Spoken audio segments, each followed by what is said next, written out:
A'udzubillahi minasyaitonirrajim. Bismillahirrahmanirrahim.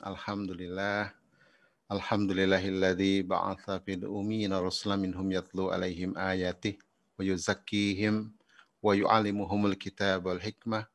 Asyhadu an la ilaha illallah wahdahu la syarikalah wa asyhadu anna Muhammadan abduhu wa rasuluh. Balagha risalah wa adal amanah wa nasahal ummah wa jahada fillahi haqqan jihadi. Allahumma salli wa sallim ala Sayyidina Muhammadin wa ala alihi wa sahbihi wa wala. Al-hadirun Bapak Ibu sekalian, sahabat Umagi yang saya muliakan, para ayah bunda, para pendidik, para penumbuh fitrah anak-anaknya, yang kelak mengantarkan fitrah itu kepada peran peradaban terbaik dengan semulia-mulia adab. Huyikum jami'an bitahiyatil Islam. Assalamualaikum warahmatullahi wabarakatuh. Alhamdulillah sampai bertemu selamat bertemu kembali. Setelah sebelumnya membahas tentang akil balik ya. Ternyata memang teman-teman di Umagi ingin menggali lebih dalam gitu ya. Karena kemarin yang dibahas itu sebenarnya ujungnya gitu ya. Jadi pendidikan akil balik adalah ujung dari fitrah yang tumbuh gitu ya. Karena tujuan pendidikan dalam Islam adalah bukan mencetak sarjana gitu ya, bukan mencetak orang pintar, bukan mencetak para pakar gitu ya, itu sampingan. Intinya adalah bagaimana melahirkan insan kamil atau insan kuli ya, bukan kuli ya, kuli itu universal insan ya. Dalam Islam disebut insan kamil atau manusia yang fitrahnya tumbuh paripurna ya dalam setiap aspeknya, sehingga kemudian jadi muncullah apa yang disebut dengan manusia beradab gitu ya. Nah ini tujuan pendidikan dalam Islam. Hari ini kita saksikan pendidikan kita orientasinya kan pekerjaan ya, orientasinya work life gitu ya. Padahal sebenarnya dalam Islam bukan itu ya. Tujuannya adalah good man. Kalau Profesor Dr. Syed Taqib Al-Atas ya, berkata untuk melahirkan the good man. Ya, good man with the good life gitu ya. Bukan good citizen ya. Kalau good citizen itu nanti belum tentu good man gitu ya. Misalnya kayak dulu di Jerman kan, ketika orang jadi good citizen taat sama pemimpin, kalau pemimpinnya zalim ikut zalim ya. Tapi kalau good man sudah pasti good citizen. Ya, kalau good citizen belum tentu good man gitu kan. Ini konsep dasar Islam yang inilah kemudian dalam peradaban Islam terjadi mekanisme ya, mekanisme perubahan yang terus ke arah kebaikan. Ya karena melahirkan good man gitu ya. Orang yang bisa mengkritisi para pemimpin yang zolim ya, bisa mengkritisi para pemimpin yang tidak adil dan seterusnya. Karena good man gitu ya, bukan orang yang follow man gitu ya dan seterusnya gitu. Jadi kalau bahasanya Ibnu Khaldun itu ya ada minal fitrah ila dauril hadariyah gitu. Jadi mengantarkan anak kita dari fitrahnya dipandu kitabullah ila dauril hadariyah ya kepada peran peradaban terbaik. Saya tadi selaras fitrahnya. Nah, Bapak Ibu sekalian, hari ini kita coba membahas lebih dalam gitu ya. Kenapa sih fitrah gitu ya? Ada apa dengan fitrah gitu? Ya, sebelumnya udah pernah dibahas ya. Jadi teman-teman yang baru datang hari ini, insya Allah saya ulang kembali, saya review kembali beberapa poin ya, yang itu kunci dari pembahasan kita. Karena fitrah ini adalah the Islamic concept of human nature, gitu ya. Jadi kalau bicara pendidikan, sudah pasti bicara jiwa kan. Allah la yughayyiru ma biqaumin hatta yughayyiru ma bi anfusihim. Ya Allah tidak akan merubah keadaan suatu kaum kalau kaum itu tidak merubah jiwanya kan, soulnya, ya anfus. Nah, jadi ketika bicara pendidikan gitu ya, pasti bicara tentang jiwa manusia atau bicara tentang human nature. Di banyak negara gitu ya, filsafat pendidikan itu pasti dibangun atas dasar the concept of human nature ya. Jadi kalau konsepnya tidak ajak tentang human nature, ya berantakan semua. Dan fitrah adalah the Islamic concept of human nature. Dan hari ini memang kaum muslimin pun ya tidak banyak menggali konsep ini gitu ya. Walaupun dalam Islam ini sudah ya selama mungkin 17 tahun ya saya menggali dari hazanah Islam itu luar biasa ya. Para ulama itu telah menggali begitu dalam ya definisi fitrah ya, aspek-aspek fitrah dan seterusnya. Nah, saya lebih banyak merujuk ke kitab Imam Ghazali ya, Mizanul Amal dan yang lain, termasuk buku yang dari ulama khalaf ya, ulama yang sekarang, itu dari disertasinya Profesor Dr. Muhammad Yasin. Ya, dalam bukunya disertasi berjudul Fitrah the Islamic Concept of Human Nature. Ya, itu pembimbing disertasinya adalah Profesor Dr. Ismail Faruqi. Jadi insya Allah lah ya rujukannya jelas begitu. Jadi Bapak Ibu sekalian, Hari ini kita akan bahas ya, untuk menyingkat waktu saya minta izin untuk share PowerPoint. Oke, ini ya. Jadi hari ini kita ada 2 topik yang akan kita bahas ya hari ini. Ini basic betul nggak apa-apa ya? Karena ini nanti menentukan langkah ke depan. Yang pertama adalah kita akan bahas tentang fitrah sebagai ada Islamic concept of human nature. Emang ini kalau bahasnya bisa berhari-hari ya, tapi saya akan bahas highlight-nya saja. Yang kedua kita akan bahas klasifikasi of fitrah, ya, the classification of fitrah. Jadi kenapa perlu diklasifikasi gitu ya? Apa sih urgensinya dan seterusnya dalam pendidikan anak? Nah ini nanti kita akan bahas ya, dengan adanya klasifikasi ini kita jadi lebih mudah ya untuk bagaimana kita mendidik anak. Ya lebih rileks juga termasuk. Karena hari ini kita kan nggak ada klasternya gitu ya dalam mendidik anak. Gitu. Misalnya ada seorang pakar mengatakan anak itu jangan dibiarkan, harus dipaksa. Kalau dibiarkan jadi liar gitu. Sepakat nggak? Bingung kan? Ada pakar ini bilang gini, pakar itu bilang gitu ya. Nah ini tergantung usianya kan, gitu. Jadi ketika nyebut anak juga harus merujuk pada fitrah perkembangan. Ya maka perkembangannya di bagian dari fitrah gitu. Karena seperti tanaman ya, ada tahapannya. Tidak berlaku kaidah makin cepat makin baik. Kalau usia dini tentunya nggak bisa dipaksa kan, patah dia. Tapi usia 10 ke atas itu sudah harus gitu ya. Karena tapi dengan catatan ya, 0 sampai 6 selesai, 7 10 indikator yang selesai baru bisa ditempa begitu ya. Karena memang anak-anak harus ditempa, nanti ada saatnya menempa. Gitu. Atau misalnya gini, ada contoh pakar misalnya mengatakan anak jangan dicontohkan, harus diajak dialog, dicontohkan belum tentu meniru gitu ya. Nah ini nggak jadi pertanyaan kan? Bingung kan? Yang benar nggak sih? Gitu. Nah kalau dalam konsep fitrah nanti kita akan bahas ya. Oke, kita akan bahas bahwa tergantung fitrahnya gitu ya. Kalau fitrahnya terkait dengan apa? Dengan keimanan itu harus uswah, harus contoh ya, nggak bisa enggak gitu ya. Jadi kalau ayah bunda ingin anaknya dalam giroh imannya tumbuh, ya ayah bunda harus memunculkan girohnya. Jadi kalau terkait keimanan itu dengan contoh. Kalau terkait dengan fitrah belajar, ya intellectuality itu dengan inspirasi, ya dengan ide menantang gitu. Nah kalau fitrah yang lain misalnya terkait dengan seksualitas, ya fitrah bahasa itu dengan dialog gitu ya, atau dengan bonding attachment. Jadi setiap aspek kita nanti kita akan bahas ya, itu masing-masing memiliki metode pendekatan yang berbeda, gitu ya. Oke, jadi mudah-mudahan bisa paham. Nah, teman-teman sekalian, ayah bunda, ini sebenarnya bahasan di SBH Masterclass gitu ya, tapi nggak apa-apa saya sampaikan di sini karena saya pikir teman-teman begitu bersemangat begitu ya. Oke. Jadi ada 3 hari ini kita bahas 3 topik ya. Pertama tentang wrong action, wrong concept gitu ya, atau terbalik wrong concept, wrong action. Yang kedua fitrah di Islamic concept of human nature. Ketiga adalah the classification of fitrah. Ya, itu 3 agenda kita. Oke, saya akan mulai yang pertama, wrong action, wrong concept. Nah ini. Hari ini ada 12 hal di Barat yang tidak terjawab gitu ya, gitu kan. Walaupun Barat terlihat hebat ya, terlihat canggih, tapi mereka tidak bisa menjawab hal-hal yang sifatnya hakikat dalam kehidupan atau makna kunci. Pertama terkait dengan Tuhan ya. What kind of God ya, if any actual exist gitu. Kalau ada ya seperti apa gitu ya, dan seterusnya. Terus kemudian juga masalah Ini makna Zoom. ya, balik setiap di balik kosmos ya, baik mikrokosmos, makrokosmos itu nggak terjawab juga. Masalah knowledge ya, ilmu itu apa sih gitu, ilmu apa yang worth it untuk manusia ya, bagaimana manusia tahu, termasuk mengenal Tuhan tadi ya. Kan Tuhan itu tidak bisa lewat akal kan, gitu. Maka Allah yang mengenalkan langsung. Dan selama ratusan tahun orang bisa bertumpah darah ya ketika berbeda pendapat tentang konsep Tuhan kan. Dalam Islam sebenarnya simpel kan. Allah yang memberi kabar, Qul wallahu ahad, Allahus somad, lam yalid walam yulad gitu ya. Nah ini sebenarnya hal yang sederhana, tapi ketika itu tidak dapat berita langit jadi kacau kan. Sama kayak Stephen Hawking ya, dia mencoba mengenal Tuhan dengan akalnya kan.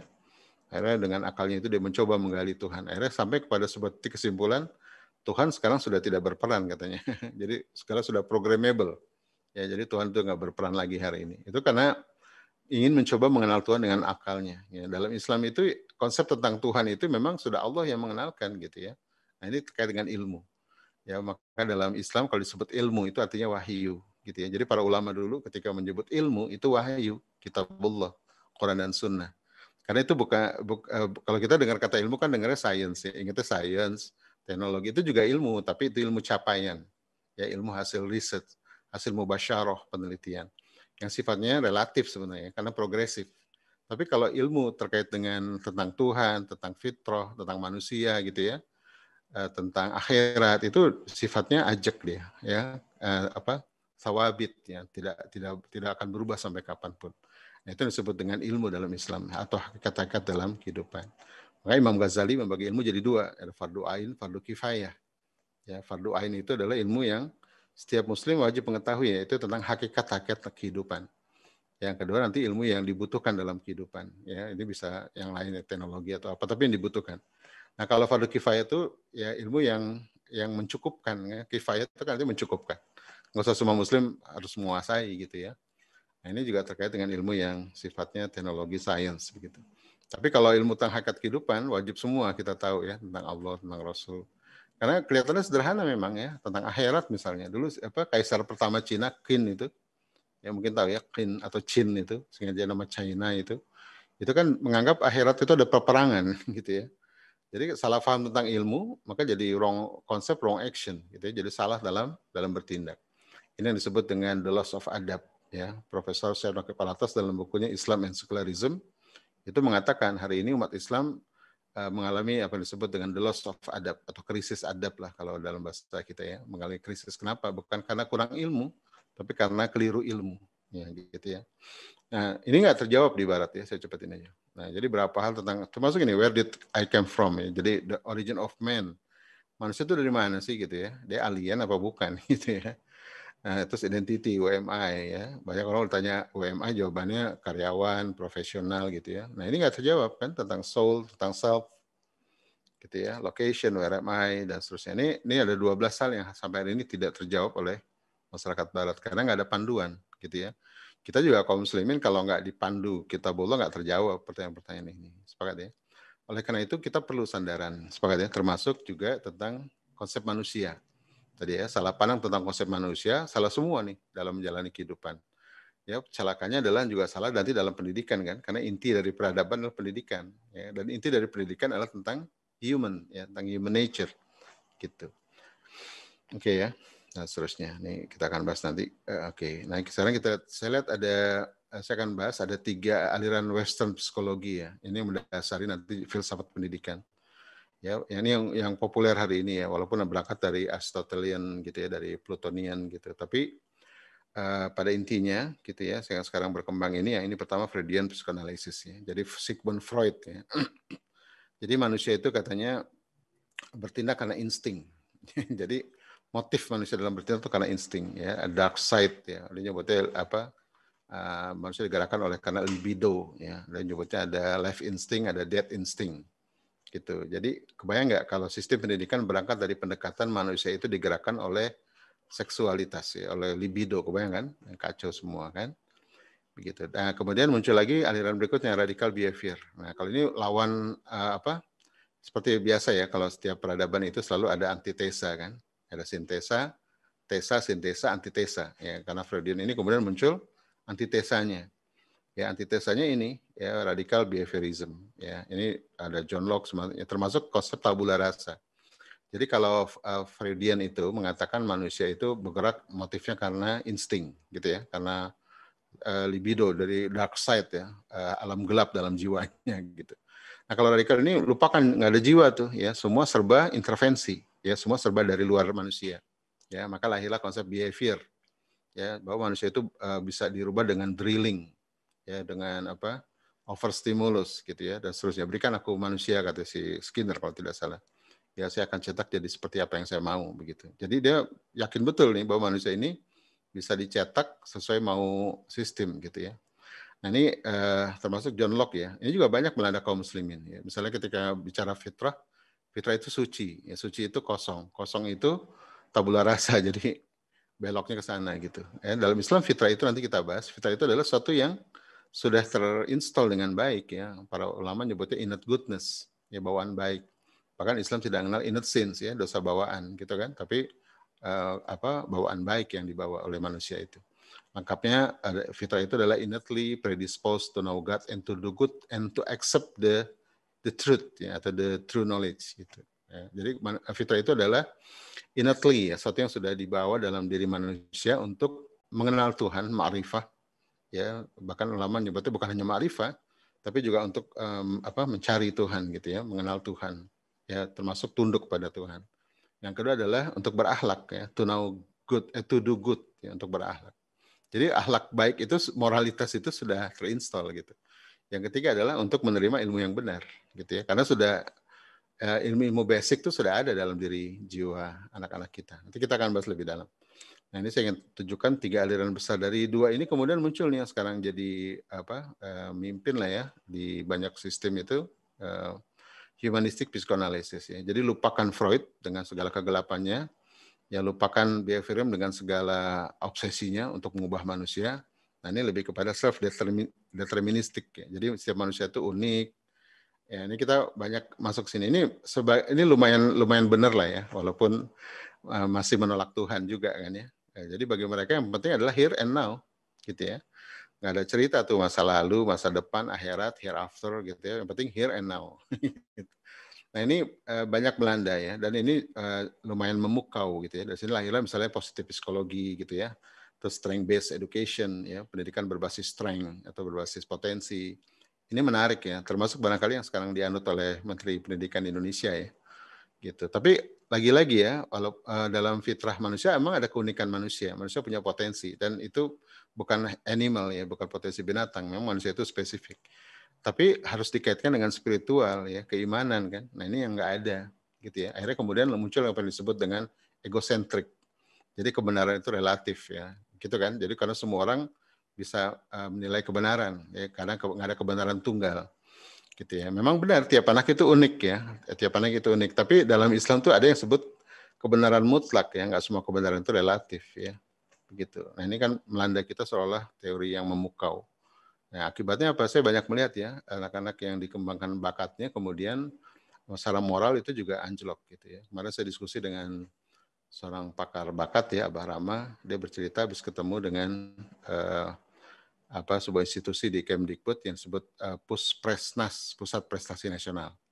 Ya, itu ada problem di sana, yaitu anak-anak yang berprestasi ya ternyata tidak serta-merta sukses dalam karir dan bisnis gitu. Jadi prestasi di akademik tidak selalu dia sukses dalam karir dan bisnis gitu. Bahkan berantakan gitu. Kok bisa begitu ya? Ada apa nih?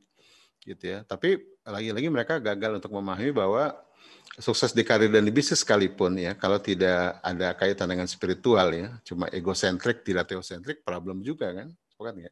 Berapa banyak misalnya artis di barat yang talented, ya kaya raya gitu ya, banyak sedekahnya, tapi kemudian akhir hidupnya bunuh diri misalnya, seperti Robin Williams, ya dan seterusnya gitu. Jadi dalam konsep Islam itu tetap ya, sentranya adalah spiritual, sentranya adalah keimanan gitu ya. Itu termasuk maka fitrah itu disebut oleh Profesor Dr. Muhammad Yasin sebagai the origin of faith ya, sebagai sifat dasar keimanan gitu ya, sifat dasar spiritual. Nanti kita akan bahas ini. Oke. Nanti segera kita lewat saja gitu. Nah, akibatnya apa? Ketika kita gagal paham ya tentang ilmu yang benar tentang human nature, tentang fitrah, maka kita gagal didik. Ya, atau keliru ilmu, keliru tindakan. Confusion in knowledge menyebabkan the loss of adab, gitu kan. Ini hukum dasarnya inilah. Nah, kemudian muncullah waktu minggu lalu kita bahas ya kasus-kasus yang seperti ini. Ya, anak-anak yang kecanduan game, seks bebas. Ini kan kenapa? Karena ada penyimpangan seksualitas kan. Ya, atau penyimpangan fitrah, LGBT misalnya. Ya, ada yang mengatakan saya alhamdulillah saya homo katanya sudah kembali kepada fitrahnya. Homo itu bukan kembali ke fitrah ya. Homo itu adalah menyimpang fitrahnya karena Allah tidak menciptakan manusia itu menjadi homo kan? Karena ada syariah yaitu syariah pernikahan. Maka nanti kita akan bahas ya, fitrah dengan syariah ini compatible ya. Ya, fitrah dan Islam ini compatible. Apa yang ada dalam Islam itu pasti relevan dengan fitrah. Apa yang ada dalam fitrah itu pasti setuju dengan kitabullah begitu. Ya, dia compatible. Oke ya. Ya, ini termasuk kecanduan game. Ini kan ada fitrah yang tidak tersalurkan ya, atau tidak diberikan haknya. Misalnya bakatnya tidak berkembang akhirnya kecanduan game ya, atau tidak tidak diinteraksikan dengan alam ya. Akhirnya kemudian dia tidak punya aktivitas yang di alam, akhirnya sibuk dengan games. Depresi, lambat dewasa gitu ya. Ini sekarang banyak terjadi nih. Ini kan kemarin kita bahas waktu bahas akil balik ya. Berapa banyak anak-anak hari ini yang lambat dewasa, ya tidak mukallaf. Ya, guru saya sampai bilang gini, buat apa kita ajarkan anak-anak taklif syar'i dari kecil ya, suruh puasa, suruh sholat, suruh ngaji, ngafal Quran, tapi tidak kita mukalafkan. Kenapa? Karena we have no idea gitu ya, we have no idea about the akil balik kan, konsep akil balik kita nggak punya konsep itu. Akibatnya kita cuma ngikut sistem, ya, ngekor sistem. Ya sudah, Undang-Undang tahun Sisdiknas ya, Tujuan Pendidikan Nasional tahun 58 itu bunyinya apa? Putra-putri Indonesia harus sudah mandiri pada usia 15. Kebayang nggak? Nah, cuma karena lagi-lagi ya, karena kebenarannya tidak disandarkan pada kitabullah, akibatnya empirik kan, digeser terus. Ketika lihat anak SMA masih pelangga-pelongo, oh dewasa nih 19 nih. Ketika lihat lagi 19 masih pelangga-pelongo, geser lagi 22, gitu kan, terus begitu. Karena empirik itu melihat bukan melihat fakta sebenarnya, dia cuma melihat realita yang ada, gitu ya. Belum tentu cocok dengan fakta secara ratusan tahun begitu. Maka dalam Islam itu ya kata remaja nggak dikenal kan, mari kita bahas ya, nggak dikenal kata remaja. Bahkan dalam semua peradaban termasuk juga ada sebuah peradaban Samoa namanya ya, Samoa kalau filmnya Moana itu kata peradaban yang tidak pernah disentuh oleh peradaban manapun, itu tidak mengenal kata remaja. Ya, Profesor Dr. Salito Wirawan juga guru besar psikologi UI mengatakan kata remaja baru dikenal dunia tuh awal abad 20 gitu ya. Nah, Islam juga nggak ada kata remaja, tapi kita lagi-lagi ya Muslim ini latah betul ya. Akhirnya remaja masjid, remaja Islam gitu. Padahal nggak ada kata remaja kan. Nah, akibatnya apa? Kita mengantar anak kita jadi remaja, bukan jadi pemuda kan. Harusnya jadi syabab ya. Gitu, jadi fit ya. Tapi akhirnya jadi remaja. Akibatnya terjadilah kekacauan. Kemarin udah kita bahasnya turbulensi dan seterusnya. Nah ini teman-teman sekalian, ini berapa aspek ya, gagal didik ya, atau gagal fitrah ya, fitrahnya nggak tumbuh. Kalau Dr. Samsudin Arif nyebutnya fasadul fitrah. Ya, jadi fitrah itu bisa fasad, ya, bisa rusak, ya, bisa damage. Itu menurut beliau. Oke, ini berapa contoh ya, contoh kerusakan. Jadi nanti kita akan bahas ada 8 fitrah gitu ya. Ini saya tampilkan saja 8 fitrah ini. Itu yang saya sebut dengan klasifikasi. Karena dengan demikian kita jadi mudah kan melihat ya. Ya ada keimanan misalnya kalau damage ya di fitrah iman munculnya nanti jadi anak-anak yang robotik dalam beribadah mekanistik atau benci agama. Nauzubillah. Dalam belajar juga sama ya. Karena belajar itu fitrah kan. Setiap anak nggak ada anak yang nggak suka belajar. Karena nggak ada khalifah di muka bumi yang nggak suka belajar kan. Kebayang nggak makhluk yang diamanahkan dunia seisinya udah pasti senang belajar. Kalau nggak senang belajar ada masalah tuh ya. Nah ini yang terjadi hari ini kan anak-anak jadi hektik ya, benci belajar, mogok sekolah, apalagi school from home nih, banyak kasus ya gitu. Nah kemudian bakat nggak tumbuh, ini depresi, narkoba kan bakat itu dia sebenarnya performance karakter ya. Jadi karakter orang untuk berkinerja itu karena bakatnya tumbuh kan. Kalau ini nggak tumbuh akhirnya jadi depresi, galau. Jadi setiap fitrah yang nggak tumbuh, yang menyimpang itu menjadi kerusakan gitu ya, jadi keburukan begitu. Termasuk seksualitas ya. Kalau nggak tumbuh dengan baik jadi homo, LGBT kan. Nah, kita hari ini menentang LGBT tapi have no idea ya bagaimana menumbuhkan fitrah seksualitas. Bagaimana merawat, menjaga dan menumbuhkan. Begitu. Dalam skala kecil misalnya kita sering jumpa ya para ayah yang keibuan, ada nggak? Ibu yang keayahan gitu kan. Itu termasuk bagian dari penyimpangan seksualitas ya dalam kadar yang yang sederhana tapi nyebelin banget gitu kan. Oke, terus kemudian perkembangan ya, tidak dewasa dan seterusnya, illness ya, childish ya dan seterusnya. Ini masalah ego juga ya. Hari ini kita temukan di komunitas kita kan banyak orang-orang yang egois gitu kan. Sepakat nggak? Ini kan nggak selesai di masa anak nih kan gitu ya. Ya, ego itu sebenarnya bagus ya. Ego itu aku kan. Nah, kalau ini tumbuh dengan baik dia jadi orang yang menuntaskan masalah kewajiban sosialnya. Gitu. Jadi kalau dalam konsep fitrah itu ya, anak-anak yang diberikan hak fitrahnya di masa anak, kelak mereka akan menaikkan kewajiban fitrahnya ketika dewasa. Ya, atau anak-anak yang diberikan hak masa anak-anaknya kelak menunaikan kewajiban sosialnya. Nah, gitu. Nah, ini kalau hak fitrah nggak diberikan ya akhirnya jadi problem ya. Hari kita jumpai di komunitas banyak orang susah berkomunitas kan. Gitu ya. Ingin eksis, akhirnya jadi merusak segalanya gitu dan seterusnya. Oke. Nah, ini ke Vandal juga ya, bahasa, cara tutur dan seterusnya. Jadi ini fitrah-fitrah yang kalau tidak tumbuh jadi menyimpang dia. Ya, nanti kita bahas lebih dalam. Oke, nah terus nanti efeknya kemana? Ke pernikahan gitu ya. Udah kita bahas kemarin ya. Jadi ketika para lelaki dan perempuan ini kemudian menikah ya, dari anak menjadi dewasa menikah, ketika fitrah nggak tumbuh itu problemnya ada di rumah tangga. Dan Indonesia termasuk negara paling banyak perceraian. Ini data 2017, 357.000 pasang bercerai dalam setahun. Saya dapat data terbaru 2019, 395.000 per tahun. Jadi kurang lebih per tahunnya, per bulannya itu 1.200 keluarga bercerai. Masya Allah kan.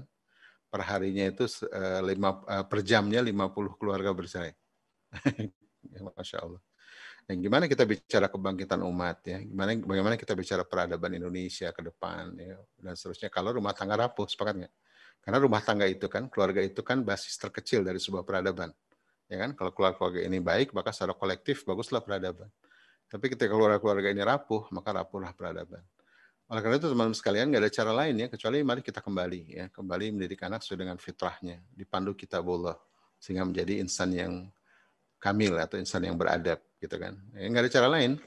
Karena kalau kita nggak urun tangan, urun hati, diserahkan semua ke lembaga, nanti amanah itu hilang gitu ya. Dan ketika amanah itu hilang, jadi bagi kita jadi tidak berkah, bagi umat juga tidak berkah. Ada kejadian di daerah mana ya? Kalau nggak salah Depok. Saya pernah cerita kemarin, ada seorang kakek koleksi film porno. Ya, sebuah keluarga nih. Jadi ada sebuah keluarga, ayah ibunya sibuk, anak-anaknya 2 orang, satu SD perempuan kelas 6, satu kakaknya SMP, ya laki-laki. Ya, tinggal sama kakeknya koleksi film porno. Suatu ketika cucunya masuk kamar kakeknya dan mendownload koleksi film kakeknya, dan akhirnya kecanduan kakaknya, kemudian memperkosa adiknya. Ya, Masya Allah, adiknya hamil. Kalau udah kayak gitu gimana? Siapa yang mau dihukum, ya kan? Coba kalau kayak gitu siapa yang mau dihukum, gitu kan? Kakeknya, kakaknya, siapa yang mau dihukum? Jadi kalau udah bicara hukum udah rumit ya. Maka bagi kita jangan sampai terjadi hal demikian. Maka para ayah bunda mari kita kembali, gitu ya. Mari kita urun tangan, urun hati, urun pikiran, urun jiwa dalam mendidik anak-anak kita langsung dengan tangan kita. Nanti saya akan bahas ya, karena kewajiban itu dari tangan kita. Ya sama kayak kemarin minggu lalu ya kita bahas akil balik. Nggak ada kurikulumnya di sekolah akil balik gitu ya. Kita yang harus melakukan. Jadi peran komunitas seperti Umagi misalnya itu penting ya. Bagaimana komunitas ini juga harus terlibat dalam proses pendidikan, gitu ya. Saling tolong menolong, saling dukung. Ya. Ada istilah kan it takes a village to raise a child. Kita butuh orang sekampung buat gedein anak, gitu kan. Jadi membesar anak ini nggak bisa sendirian.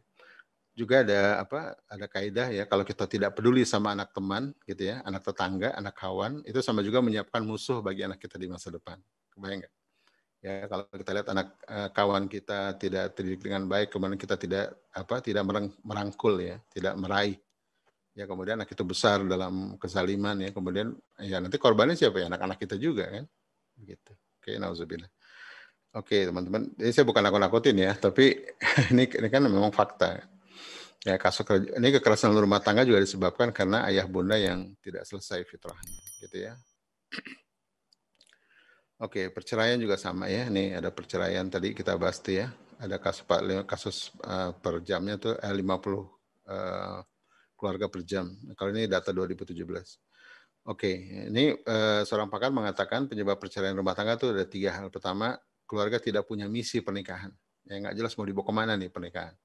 Yang kedua, tidak ada proses saling mencahayakan di rumah. Ya proses menumbuhkan fitrah ayah ibu, ya ibu ke suami, gitu ya, istri ke suami dan seterusnya, dan kepada anak-anak.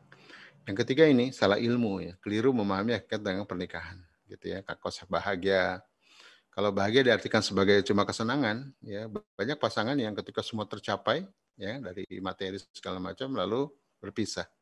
Apa yang bisa menjelaskan pasangan suami istri yang sejak muda berjibaku cari nafkah gitu ya, sampai semua cita-citanya tercapai gitu, kemudian berpisah? Apa yang bisa menjelaskan? Ya, karena ini bisa jadi karena tidak punya misi pernikahan, bisa jadi karena tidak saling mencahayakan, bisa jadi karena tidak paham tentang hakikat kebahagiaan atau hakikat pernikahan ya. Ini kan karena keliru ilmu tadi ya, the loss of adab diakibatkan karena confusion in knowledge, kebingungan dengan ilmu gitu. Maka mudah-mudahan hari ini kita bahas itu ya. Nah ini juga termasuk ya, banyak orang menjadikan pekerjaan sebagai Tuhan barunya, atau sebagai agama barunya. Ini kan akibat dari ketidakseimbangan dalam hidup, atau fitrah tidak tumbuh dengan baik. Kalau dalam konsep kita ini 8 fitrah tidak tumbuh, tidak diberi haknya gitu ya. Pekerjaan itu kalau di konsep fitrah itu bagian dari fitrah bakat ya. Jadi itu hak setiap orang untuk mengembangkan bakatnya, kemudian berprofesi sesuai dengan bakatnya.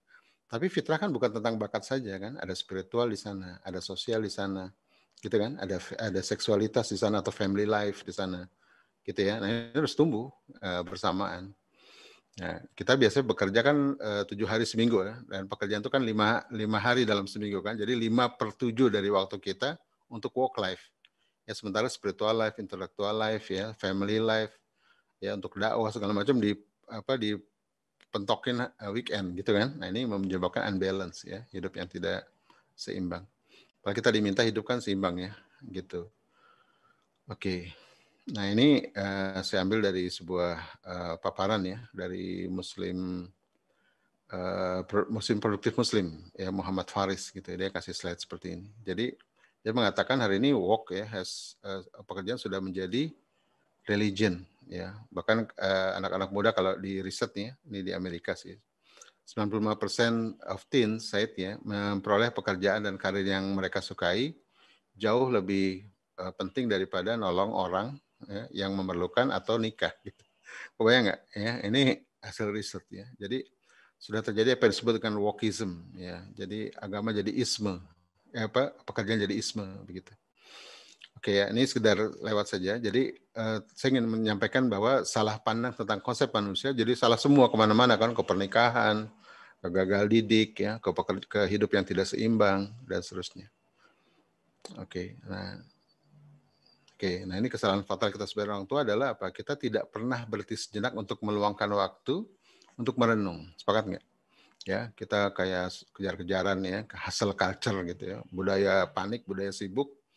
Ya kita nggak pernah bisa berhenti sejenak untuk merenung ya, apa sih pendidikan itu ya, terus apa sih konsep manusia, apa sih hakikat pendidikan, misi dan visi ideal pendidikan dikaitkan dengan penciptaan, ya apa sih hubungan antara beribadah kepada Allah, menjadi khalifah di muka bumi dengan pendidikan gitu ya. Nah, kita nggak pernah merenung kan, nggak ada waktu tuh. Ya walhasil apa, kita cuman apa kata orang gitu ya. Kita cuma ikut-ikutan sistem. Nah, ikutan orang. Lantas kita bingung. Ketika anak-anak kita beranjak dewasa, kita temukan anak-anak kita menjadi pribadi yang dangkal atau kerdil. Atau tadi tidak mukalaf. Tidak tahu apa tujuan hidupnya gitu kan. Bingung terhadap peran fitrah bakatnya dan seterusnya. Ya saya beberapa tahun lalu seorang ibu ya, ini ibu yang jadi rujukan nasional nih, bikin status gini di Facebook. Mungkin bagi banyak orang statusnya biasa saja, tapi bagi saya itu bermasalah statusnya. Nulisnya begini, Alhamdulillah anak saya yang hafiz Quran, keren nggak? Ya, keren kan? Sudah tamat dari perguruan tinggi negeri. Ya mohon doanya agar segera diterima bekerja. Kebayang nggak? Hafal Quran keren ya. Ya berarti dia ibu ini baik hebat betul ya bisa anaknya hafiz Quran. Yang kedua apa? Tamat dari PTN. Berarti bagus kan? Anaknya pintar kan? Tapi doanya nih, mohon doanya agar segera diterima bekerja. Kebayang nggak? Berarti ada yang salah kan tentang misi pendidikan ya. Ada yang salah tuh wrong konsep di kepalanya gitu ya. Sampai kayak Hamka bilang kan, Hamka mengatakan tahun 50 dalam bukunya pribadi ya kalau tidak salah, beliau mengatakan ada hari ini banyak insinyur, dokter, pengacara, hakim ya, yang bukunya satu gudang, yang ijazahnya segulung besar katanya. Tapi tiba di masyarakat menjadi orang yang mati atau seperti orang yang mati. Karena dia bukan orang masyarakat. Ya, ilmunya hanya untuk kesenangan dirinya. Semakin tinggi ilmunya, semakin takut ya, untuk membuat perubahan di masyarakat. Dalam jiwanya tidak ada lain kecuali untuk mencari tidak punya visi dan misi gitu ya, kecuali untuk mencari kesenangan. Terus kata Hamka, sungguh telah menjadi batu hatinya gitu. Ya, ini kan jadi fenomena kan? Karena kita nggak paham ya, ini anak-anak kita mau dibawa kemana sebenarnya. Jadi semua tergiring ke arah mencetak kuli, ya, mencetak bukan kuli gitu ya, mencetak pekerja dan seterusnya. Ini bukan nggak boleh, tapi bukan itu orientasi pendidikan. Sepakat ya? Nah itu yang kemudian jadi kacau balau gitu kan. Nah ini yang harus kita ubah ya, termasuk di sistem pendidikan Islam sekalipun gitu ya. Walaupun namanya Islam, kadang-kadang nggak konsep manusianya nggak dipakai tuh dari Islam. Makanya saya sering temukan di sekolah-sekolah Islam pakai reward and punishment ya, pakai overstimulus, bukan dari Islam itu kan, dan seterusnya. Oke, kita teruskan ya. Nah, ini ada jadi mengalami banyak penyimpangan ya, bingung terhadap peran minatnya, bakat gitu ya. Ini bakat juga nggak ada agendanya kan dalam pendidikan. Nanti kita akan bahas ya, bakat itu juga bagian dari fitrah yang penting. Tidak keterampilan logika gitu ya, tidak punya giroh ya. Kalau teman saya ngeledeknya begini, banyak Muslim katanya yang yang ijazah atau tesis atau skripsinya itu karya satu-satunya sepanjang hidupnya dan terakhir kalinya. Selesai lulus nggak pernah dikembangkan lagi gitu. Ya itu ngapain kuliah gitu kan. Nah kita ini banyak hidup dalam apa ya, nggak jelas gitu ya, kepalsuan kuliah yang nggak diteruskan gitu karena memang salah jurusan dan seterusnya gitu. Bahkan ada sebuah riset 2014, 87% mahasiswa Indonesia salah jurusan. Kalau di luar negeri mungkin nggak jauh beda juga kali ya, karena memang tidak pernah dikaitkan antara jurusan yang dipilih dengan bakatnya misalnya, dan bakat itu sering diartikan sebagai gifted ya. Dalam Islam nanti ada dalam kajian bakat itu ada gifted, ada talent ya. Itu dua hal yang berbeda. Kalau gifted kan dia given ya. Tapi kalau talent, gifted itu kecerdasan ya, kaitannya sama IQ ya. 135 ke atas itu gifted. Tapi kalau talent itu dia terkait dengan sifat unik ya, suka ngomong, suka mimpin, suka ngatur, itu penting nanti. Kita bahas ya. Nah, juga kemarin kita bahas ya waktu itu tentang akil balik ya, terus kemudian keimanan. Hari ini banyak anak beragama tapi tidak berakidah, sepakat nggak? Banyak orang beragama tapi tidak berakidah. Ya, hafal Quran tapi tidak punya giroh, banyak kan? Itu sering terjadi itu. Seorang ibu datang ke saya gitu, Ustadz, hari anak saya kelas 2 aliyah, pondok. Oh, bagus Bu, hafal 19 juz. Bagus Bunda. Iya Ustaz, tapi kalau libur dari pondok, libur syariah. Tahu libur syariah? Syariahnya liburan. Ya, kebayang nggak? Gitu ya, ketika disuruh ini malas, suruh ngafal Quran malas gitu. Jadi murojaah pun malas gitu. Kan dibilang kan udah di pondok ya, sekarang saatnya senang-senang. Jadi solehnya hanya di pondok gitu ya, kebayang nggak? Gitu. Itu ya tanpa sadar kita mensekulerkan anak kita kan, seolah-olah kehidupan saleh itu hanya di pondok. Di luar pondok tuh orang boleh bebas merdeka mau jadi apapun, kan begitu ya kan. Ini ada yang salah dengan konsep kita, gitu ya. Nah ini coba nanti kita pelan-pelan kita perbaiki bersama. Ya, oke. Nah akibatnya apa? Ya, anak-anak kita tadi ngawur ya. Padahal kita tahu persis anak kita waktu kecil keren banget kan. Ya pribadi yang lucu ya. Lihat tuh anak-anak kita. Jadi kalau mau lihat fitrah anak tuh lihat waktu dia kecil ya. Mereka dalam makanan juga ya nggak suka makanan yang terlalu manis, terlalu asin gitu kan, dan seterusnya. Mereka makannya sering alami kan, asi, pisang gitu ya, alpukat gitu. Kita mengenalkan makanan junk food. Nah jadi hari ini orang tua mengeluh kan, anaknya sedang makan junk food ya, gampang sakit. Karena padahal waktu kecil semua anak suka makanan yang alami. Hari ini orang tua mengeluh anaknya susah bangun sholat subuh ya. Sepakat nggak nih anak SD, anak-anak yang udah SD ya, SMP itu, tiap hari gaduh itu dibangunin sholat subuh. Padahal setiap bayi waktu kecil suka bangun subuh kan. Perhatikan ya, bayi-bayi waktu kecil suka bangun subuh kan. Jam 3 bangun, jam 4 bangun gitu kan. Yang suruh tidur lagi siapa? Orang tuanya, tidur ya anak masih gelap. Ya itu kata Rasulullah, maka betul ya. Orang tua lah yang menyimpangkan fitrah anak-anak itu. Ya orang tua ini mengeluh anaknya nggak hati-hati sama najis ya, istinjanya nggak rapi, celananya tidak digulung kalau buang air kecil atau tidak duduk begitu ya. Padahal setiap anak waktu kecil anti najis, sepakat nggak? Ya kalau pampersnya basah dia nangis gitu kan, itu siapa yang ngajarin tuh ya. Jadi anak-anak tuh nggak nyaman dengan kejijian ya. Tapi kenapa ketika besar kacau balau tuh ya, kenapa? Karena kita kenalin pampers gitu kan.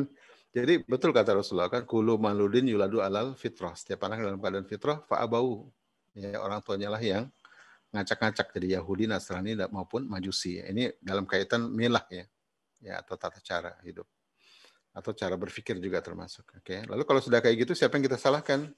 Ya siapa lagi kalau bukan diri kita sendiri kan? Gitu ya. Kalau kita mohon ampun kepada Allah, anak-anak kita diberikan kemampuan untuk kembali kepada fitrah. Oke. Tapi jangan putus asa. Nah ini padahal ya sekarang hari ini teman-teman sekalian, riset-riset di barat tentang manusia, mereka tidak lagi menggunakan kucing, ya anjing kayak Pavlov ya. Anjing Pavlov ada kan waktu kita kuliah dulu. Ya menggunakan tikus, tapi menggunakan bayi. Ya karena bayi bercerita banyak tentang siapa manusia. Ini salah satu pakar ya, Justin Barrett ya, bukan Justin Bieber, Justin Barrett. Dia sampai bikin buku Baby Born as Believer ya, atau Born Believer. Jadi semua anak tuh lahir sebagai orang yang beriman.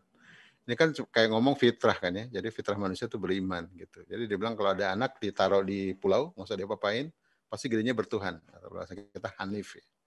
Begitu. Karena dia riset ya, dia interview anak-anak usia setahun, 2 tahun, dia interview, ditanya hal-hal yang sifatnya spiritual. Itu jawabannya spiritual gitu. Misalnya ditanya, kupu-kupu itu kenapa sih ada kupu-kupu di dunia? Jawaban anak-anak tuh bagi dia tuh sangat spiritual. Oh, biar dunia tambah indah. Ya, biar dunia ini lebih harmoni gitu jawaban anak-anak itu. Oh, ini kan jawaban spiritual ya. Mereka tidak menjawab dari sisi fungsional, tapi lebih sisi spiritual katanya. Nah, ini banyak Bahkan katanya anak-anak itu semakin semakin mumayyiz ya, semakin menyadari bahwa ada zat yang hebat gitu ya, walaupun nanti dirusak oleh sistem gitu ya. Oke. Nah, ini juga termasuk dari riset sederhana dari elektronik ya. Ini riset-riset tentang still phase eksperimen. Ya, ini sering saya sampaikan karena bayi itu, ini risetnya sederhana tahun 75. Jadi si dokter Eddie ini, dokter Edward pengen tahu bayi itu punya social empathy nggak? Ya, jadi bayi kan dilahirkan gitu ya, sudah membawa kemampuan bersosial belum? Ya, sudah punya social empathy belum? Ya, sudah punya bisa merespon sosial dengan baik nggak gitu ya? Nah, yang membedakan dia dengan hewan gitu. Ternyata dia terkejut ya, bayi itu ternyata punya social empathy ya, punya interaksi yang bagus gitu terkait sosialnya. Dan itu nggak diajarkan bawaan lahir gitu. Nah ini videonya ya, boleh ditonton sebentar. Nah, jadi teman-teman sekalian, di Barat hari ini riset-riset terkait dengan manusia gitu ya, tidak lagi menggunakan hewan tapi bayi gitu ya. Ini tahun 1975, suaranya nggak terdengar ya.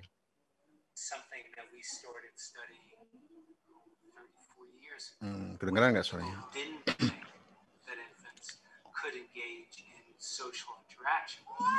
In the still phase experiment, what the mother did was she sits down and she's playing with her baby who's about a year of age. Oke, nah lihat ya, lihat interaksi ya. Ini beda sama hewan ya. Kalau hewan kan kucing itu nggak seperti lihat ya. Interaksi mata, interaksi gerakan ya.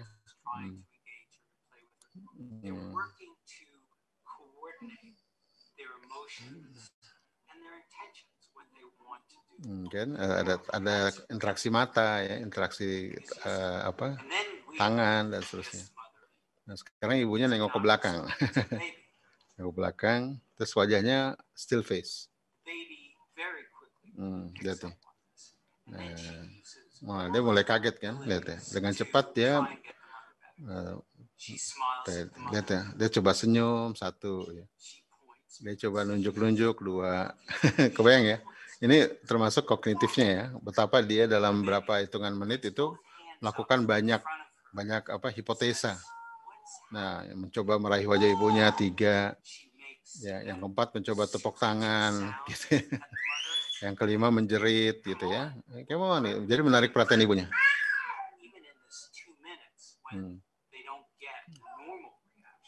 Nah, terus baru lihat sekitarnya. Jadi perhatikan ya, dalam berapa menit dia sudah melakukan banyak hipotesa gitu ya, untuk mengembalikan ibunya tuh. Nah, akhirnya stres. Nah, sekarang ibunya cair lagi. Oke, gitu. Halo. Cair lagi kan. Jadi Masya Allah gitu ya. Ini riset sederhana gitu. Jadi bayi itu ternyata nggak kosongan ya. Dia sudah membawa berbagai macam kebaikan dari dalam jiwanya. Gitu. Oke ya, kita teruskan ya. Nah ini riset ini diulang lagi tahun 2015 ya. 2015 atau 2016 begitu ya. Sekarang ayah. Jadi ayah melakukan hal yang sama ya, dengan anak-anaknya. Kira-kira sama nggak hasilnya? Kalau tadi kan ibu dengan anak ya, bermain, lalu kemudian still face, anaknya stres. Sekarang kalau ayah sama nggak? Coba kita lihat. Ya, jadi menarik emang risetnya, sederhana tapi menarik. Ya, bahwa bayi itu ternyata nggak kosongan gitu ya, sudah membawa. Ini kalau bayi binatang kan nggak begitu ya, bayi binatang, kucing misalnya, ya paling gelisah gitu ya. Kalau manusia nggak lihat. Nah ini ada 4 atau 5 ayah gitu di eksperimen. Ini levelnya PhD ya. Kalau di luar tuh meneliti anak-anak tuh PhD, profesor gitu ya.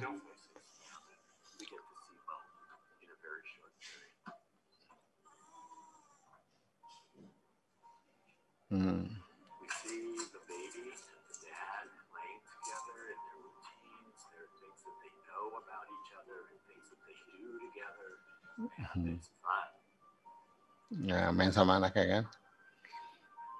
Sekarang kalau dia still face ayahnya kayak tadi ya, kira-kira anaknya stres nggak? Nah, coba kita lihat. Apa yang terjadi? Coba.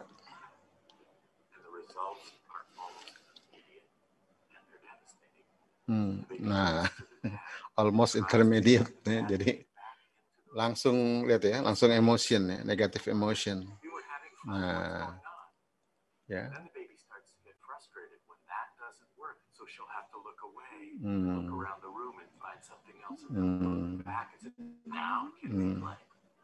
Oke ya. Nah, ya. Nah, mulai kacau. Nah, jadi sama ya. Jadi ayah atau ibu sama ternyata ya, dan bayi itu merespon negatif wajah yang kaku. Ini wajah kaku ya. Bagaimana kalau melotot ya, kalau marah, coba sinis. Ada yang mengatakan jangan khawatir kita tidak mengawasi anak, tapi khawatirlah anak mengawasi kita. Oke, nah balik lagi kan, cair lagi. Oke ya. Nah itu riset-riset. Ada lagi riset yang lebih menarik ya. Bayi itu punya moral apa enggak? Ya gitu ya. Kalau secara tubuh ya, kalau nggak nyaman, misalnya pampers basah, dia nangis kan. Jadi bisa merasakan ketidaknyamanan atau ketidakbaikan pada kulitnya gitu. Tapi sekarang secara kognitif ya, secara pandangan, bisa nggak dibedakan mana baik, mana buruk? Ini riset di Yale University ya. Karen Wine sama suaminya Paul Bloom ya. Ini juga menarik ya. Dia juga nulis buku tentang bayi. Coba kita lihat.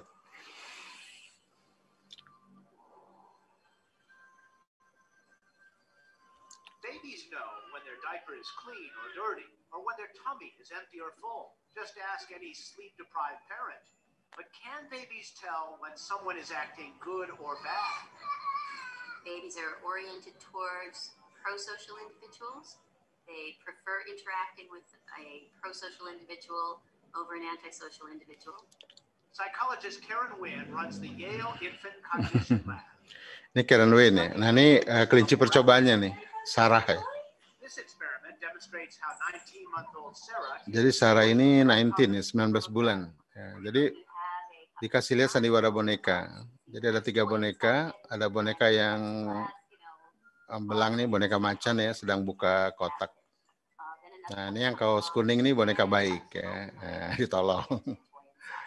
Oke, helpful puppet. Coba lagi. Nah ini yang biru ini yang bad puppet lah ya, boneka yang nggak baik gitu. Nah diulang-ulang nih. Sarah nonton sampai berkali-kali diulang nih. Perhatikan ya bagaimana mata sang anak tuh mengamati perbuatan gitu. Nah di akhir sesi Sarah suruh dipilih. Sarah pilih boneka yang mana? Tadi kan yang biru ini yang bad puppet ya, yang kuning yang good puppet. Dia pilih yang good puppet. Menarik ya. Jadi dia bisa bedakan moral. Lebih kecil lagi 3 bulan. Nah yang hijau ini tuh coba. Nah yang green shirt ini boneka baik ya. Nah yang merah ini boneka nggak baik nih, yang merah ya. Yang merah nggak baik, dibawa pergi. Nah, suruh pilih nih, yang mana yang baik. Nah, dia lebih banyak melihat ke boneka yang baik, yang warna hijau. Keren ya. Nah, jadi ternyata bayi itu sudah punya moral gitu ya, sejak lahir. Tadi betul para ulama mengatakan, tadi ya, to do good ya, innately predisposed to know God and to do good gitu. Nah, ini terbukti. Oke ya. Nah, cukup ya. Nanti teman-teman bisa di YouTube ada kok ininya, filmnya. Jadi ini berapa riset ya tentang bayi, kenapa saya tampilkan, saya paham lah teman-teman mungkin anak-anaknya sudah ada yang besar ya. Ini sebenarnya ingin menunjukkan bahwa setiap anak itu sebenarnya sejak kecil sudah membawa kebaikan ya, sudah membawa tadi social empathy, morality, termasuk kecerdasan ya. Ini seorang profesor namanya Alison Gopnik ya, dalam bukunya dia bikin buku Baby Born as Scientist katanya. Gitu. Jadi dia melihat anak-anak dikasih challenge, ternyata dia juga memunculkan banyak hipotesa dalam waktu pendek ya, sama kayak seorang filsuf katanya. Gitu. Nah, coba termasuk nih Sugata Mitra ya, seorang di India yang mendapatkan hibah karena berhasil membuat namanya SOLE ya. SOLE itu self organized learning environment ya. Jadi tempat belajar buat anak-anak desa tanpa guru gitu ya. Ternyata anak-anak desa itu tanpa guru bisa dengan self learning itu bisa prestasinya seperti sekolah terbaik di New Delhi ya. Jadi ini kan menggambarkan betapa manusia itu dahsyat gitu ya, punya kemampuan belajar yang hebat sepanjang difasilitasi. Jadi itu nggak ada gurunya gitu ya, belajar sendiri, cuman ada motivasi gitu ya, di belakangnya ada gadis desa yang nggak ngajarin, cuman jadi penyorak lah gitu ya, kamu pintar, kamu hebat gitu tiap hari. Ternyata begitu dites nilainya sama dengan sekolah terbaik di New Delhi. Ini saya nggak bahas lebih dalam ya, karena ini menarik, bahasan-bahasannya menarik dan ceritanya panjang gitu ya, silakan dicari sendiri.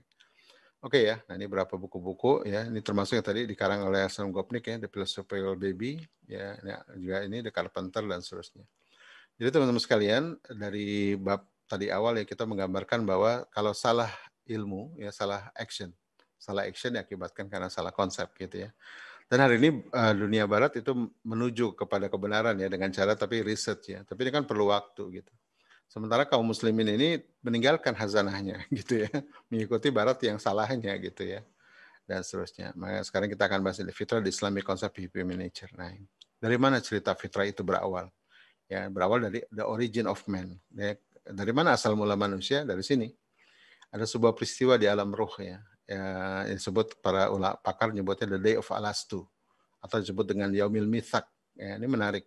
Saya baca sebuah artikel ya, ini mungkin disertasi dari Profesor Dr. Selina. Ya, nanti saya share kalau mau lebih detail. Jadi itu mengutip banyak pendapat para ulama ya. Jadi manusia itu ya, itu di alam ruh itu sudah ditanamkan fitrah itu. Ya, jadi kita semua ya Bunda, teman-teman sekalian di alam ruh kita dikumpulkan ya, dan dikumpulkan ya, karena kita nggak ingat peristiwa ini kan, karena kita al-insan itu kan nisyan ya, lupa, kita nggak ingat. Maka Allah bilang wa'id, ingatlah ya, wa'id akhadha rabbuka min bani adam, ingatlah ketika Robmu ya mengeluarkan Bani Adam dari tulang sulbi Nabi Adam gitu ya, dan keturunannya wa asyhadahum, dan mengambil persaksian ala anfusihim, kepada jiwa-jiwa mereka, alastu birabbikum ya, bukankah kinu Robmu, lalu kita semua menjawab qalu bala syahidna. Kebayang nggak ya, kita belum wujud, belum bisa ngomong, belum bisa apapun, tiba-tiba bisa menjawab qalu bala syahidna. Nah pada titik itulah manusia diinstal 3 hal ya. Pertama, Allah mengenalkan dirinya. Nah, jadi ditanamkan dalam jiwa setiap manusia bahwa Allah lah Tuhan gitu ya, Allah lah Rob gitu ya. Maka para ulama sepakat bahwa semua manusia begitu lahir sudah diinstal tauhid rububiyatullah gitu ya. Di Al-Quran juga begitu. Orang-orang kafir Quraisy kalau ditanyakan fain ansal tahum an khalaqas samawati wal ard fayaqulun Allah. Mereka mengatakan Allah gitu. Nah, ketika besar itu kemudian jadi menyimpang segala macamnya. Tapi setiap bayi lahir menangis kan ya. Itu karena mencari Tuhan katanya. Ya, seeking the God. Termasuk ada seorang pakar abad 19 mengatakan dia sudah keliling dunia katanya. Ada suku-suku yang nggak punya pasar. Ada suku yang nggak punya sekolah, ada suku yang nggak punya rumah sakit, ada suku yang nggak punya perpustakaan. Tapi nggak ada satu suku pun di muka bumi yang nggak punya tempat sujud kepada Tuhan katanya. Karena sujud kepada Tuhan itu apa? Fitrah. Ya, sepakat ya. Nah, jadi 3 hal ini nih. Yang pertama Allah mengenalkan diri. Yang kedua adalah human nature, fitrah. Ya, sebagai bekal kebenaran dari dalam jiwa manusia. Ya, maka ada yang mengatakan fitrah itu nature of soul. Ya, jadi nature dari jiwa itu ya fitrah itu. Yang ketiga adalah knowledge ya. Ilmu-ilmu dasar ya, yang tentang kebenaran sebenarnya sudah diinstal dalam jiwa tiap manusia gitu ya. Dan itu maka ketika nanti begitu lahir ya kompatibel sama kitabullah gitu. Karena memang sudah diinstal itu. Nah, kalau ada manusia yang nggak cocok dengan kitabullah, ada masalah dengan fitrahnya gitu ya. Oke. Nah, maka ini jadi unsur stabilitas dalam kehidupan ya. Allah, fitrah dan kitabullah. Ya, jadi kalau kita mau hidup bahagia dalam pernikahan, dalam keluarga, jadikan Allah sebagai orientasi ya dalam segala aspek kehidupan. Yang kedua, tumbuhkan fitrah, rawat dan jaga fitrah kita. Yang ketiga, pandulah dengan kitabullah. Nah, ini unsur stabilitas. Nanti dinamikanya nanti tergantung dengan konteks waktu dan tempat gitu ya. Oke. Nah, ini saya gambarkan seperti ini, antara fitrah dan kitabullah ini kompatibel. Ya, bahkan Ibnu Taimiyah mengatakan fitrah yang diinstal dalam diri manusia disebut fitrah al-garizah, sementara kitabullah disebut fitrah al-munazalah. Kenapa? Karena kompatibel. Ya, saya belum lama diskusi dengan Dr. Marisa Haq ya, mantan dulu artis tahu ya, istrinya Ikang Fauzi. Sekarang beliau jadi campaign tentang halal living gitu ya. Beliau menyampaikan bahwa ternyata halal itu yang ada di Quran itu ternyata semua manusia suka makanan halal sebenarnya gitu ya. Jadi apa yang dititahkan dalam syariah itu memang manusia suka yang halal dan tidak suka yang haram. Jadi babi haram itu manusia nggak suka. Lalu kenapa ada orang makan babi gitu? Itu karena peristiwa ya, karena peperangan, bencana alam, kelaparan, kemudian orang makan kalong, makan kampret, makan tokek gitu ya, macam-macam. Tapi pada fitrahnya manusia nggak mau makan makanan yang jijik ya, menjijikan. Ya termasuk babi dan seterusnya. Itu begitu ya. Jadi fitrah dan kitabullah ini kompatibel. Bahkan Islam itu ya fitrah itu, dan fitrah itu ya Islam itu, gitu ya. Dan kita setiap pagi kan diminta untuk berdoa ya, doa masyurat kan, asbahana ala fitratil Islam. Ya, jadi ya Allah, aku bangun di pagi hari dalam kesadaran penuh bahwa aku hidup dalam fitrah Islam, gitu kan. Ya, jadi ini konsep fitrah harus kita pahami dengan baik. Oleh karena itu, seorang ulama lain mengatakan fitrah adalah konstitusi karakter yang Allah persiapkan untuk menerima din. Gitu ya. Jadi ketika anak-anak kita ingin menerima kitabullah, menerima Islam dengan baik, tumbuhkan fitrahnya karena kompatibel kan. Gitu. Nah ini yang kita bahas di Fitrah Based Education. Bagaimana menumbuhkan fitrah dengan tahap-tahapannya, gitu ya, sehingga nanti anak-anak mudah menerima kebenaran, ya, mudah menjalani tugasnya sebagai khalifah. Oke, ini sebelum masuk ke klasifikasi ada 3 interpretasi fitrah ya. Ini saya ambil dari bukunya Profesor Dr. Muhammad Yasin. Jadi beliau men-summary ya bahwa di kalangan ulama Islam ada 3 kelompok ulama menginterpretasikan fitrah gitu ya. Jadi kelompok pertama menginterpretasikan fitrah sebagai dual. Dual itu artinya begitu lahir manusia sudah punya kecenderungan baik dan buruk gitu ya. Dalilnya dari surat Asy-Syams, falhamaha fujuraha wa taqwaha gitu ya. Ada dalilnya gitu ya. Jadi iblis sebagai agen eksternal ya, sementara manusia itu lahir sudah membawa kebaikan dan keburukan, kecenderungan seimbang untuk baik dan maupun buruk gitu ya. Ini dari 2 ulama khalaf ya, ulama kontemporer, Said Qutb dan Ali Syariati. Yang kedua, kelompok kedua ini mengatakan fitrah itu netral. Jadi sama kayak John Locke ya. Dalilnya ada juga surat An-Nahl. Ya, bahwa manusia dilahirkan dalam keadaan bodoh. Jadi kata bodoh itu diartikan sebagai tidak bawa apa-apa gitu ya, dan termasuk fitrahnya kosong, dipengaruhi oleh lingkungan. Iblis ya eksternal pengaruhnya luar dan kenabian kebaikan, tapi begitu lahir kosong ya gitu. Ini Ibn Abdul Bar ya. Ini hidup kalau nggak salah abad ke-9-10 kalau tidak salah. Nah, yang ketiga adalah positif ya. Jadi fitrah itu adalah kecenderungan untuk kebaikan semata gitu ya. Kalau dalam bahasa Inggris itu innately predisposed to know God and to do good. 2 itu, to know God, to do good. Ya, saya tambahkan lagi dari referensi yang lain yaitu to accept ya, to accept the truth, the true knowledge ya, menerima kebenaran ilmu atau kitabullah. Nah, sementara iblis agen eksternal lain adalah nabi dan kitabullah ya. Jadi kalau kita lihat ternyata unsur internal kebaikannya lebih banyak kan ya. Pertama ada nabi gitu ya. Pertama ada fitrah dalam dirinya, kedua ada Allah yang selalu memandu. Yang ketiga ada kenabian dan kitabullah. Ya, kenabian itu bagian penting. Ya, kenapa? Karena kalau kitab nggak ada nabi bermasalah kan, ya, maka hakikat kenabian itu penting untuk dibahas gitu ya. Karena Islam itu nanti harus bersanad ilmu itu kan. Nah kalau kitab nggak ada nabi bermasalah kan, karena orang bisa interpretasi macam-macam. Nah ini di positif ini saya menggunakan ini ya, karena ini sebagian besar ulama Ibnu Taimiyah, Ibnu Qayyim Jauziyah, As-Sabuni, Al-Qurtubi, ya, Al-Faruqi, Ismail Faruqi, Al-Atas dan seterusnya, baik khalaf maupun salaf itu cenderung kepada pendapat yang ini ya, positif adanya. Nah, jadi semua kajian saya tentang fitrah based education menggunakan interpretasi yang ini, positif adanya. Tidak menggunakan 2 yang ini, gitu ya. Jadi agar teman-teman paham. Oke, nah itu oleh karena itu ada seorang ulama ya, setelah tadi ada film, ada dalil segala macam, mengatakan bahwa murabi sesungguhnya adalah Allah katanya, gitu kan. Ini Syekh Ali Hasan Al-Halabi sama Syekh Abdurrahman Albani ya, di bukunya Madkhal ila Tarbiyah fi Dawil Islam. Ya, beliau mengatakan murabi pendidik sesungguhnya adalah Allah secara mutlak ya. Karena Allah adalah Al-Khaliq yang telah menciptakan fitrah itu. Ya, jadi Allah telah menciptakan fitrah. Jadi pendidik sejati itu Allah, bukan kita sebenarnya. Kita cuma dititipin aja. Maka harus banyak tadi ya bypassing ya, langsung ke Allah minta itu. Ya, terus kemudian Allah juga yang telah menyediakan jalan katanya bagi tumbuhnya fitrah itu ya, beserta tahapan-tahapannya. Jadi Allah ciptakan fitrah, yang kedua sediakan jalan. Yang ketiga Allah juga yang telah menetapkan syariah untuk memandu fitrah itu agar tumbuh indah, sempurna dan berbahagia. Jadi 3 hal. Ciptakan fitrah, sediakan jalan. Jadi jalan itu disediakan tahapannya. Makanya dalam Islam itu presisi kan, usia 7 perintahkan sholat, ya enggak? Usia 10, usia 2 tahun disusui gitu. Itu sebenarnya kan Allah sediakan jalan. Ya, termasuk nanti usia 15 mukallaf ya, sudah sinu taklif. Nanti usia masuk usia 33 itu disebut sinu buluk asyad gitu. Usia 40 itu semua ada ya, semua detail itu. Nah, kalau kita penuhi kurikulum Allahnya, semua berjalan dengan bahagia sebenarnya. Nah, yang ketiga ini Allah sediakan syariah untuk memandu fitrah itu agar tumbuh semakin indah dan berbahagia dan sempurna. Maka katanya, wahai pendidik, wahai orang tua, just follow the fitrah. Ikuti aja fitrah itu, pandulah dengan kitabullah, ya, maka menjadi paripurna dia, gitu ya. Ini luar biasa ya para ulama-ulama kita tuh sebenarnya sudah dalam betul konsep tentang fitrah, tapi sayang kita nggak menggunakan kan. Itu yang dalam Al-Quran disebut walakin aktsarun nasi la ya'lamun. Kebanyakan manusia tidak mengetahuinya. Gitu. Nah ini kalau digali dalamnya gitu ya. Jadi ini konsep fitrah itu sebenarnya ya bentuk alami dari ini ya, roh, qalb, akal, nafs. Gitu. Ini battleground dalam jiwa kita tuh ini, 4 ini. Ya, ada ruh yang senantiasa ke langit, ada qalb dan akal yang melakukan keputusan ya, controlling mechanism. Ada nafs yang mengeksekusi nanti ya dalam bentuk tampilan, perbuatan, ucapan itu di nafs gitu. Nah, makanya fitrah itu di sini disebut dengan nature of the soul, itu fitrah. Strukturnya adalah tadi ya ada NAQR ya, nafs, akal, qalbu.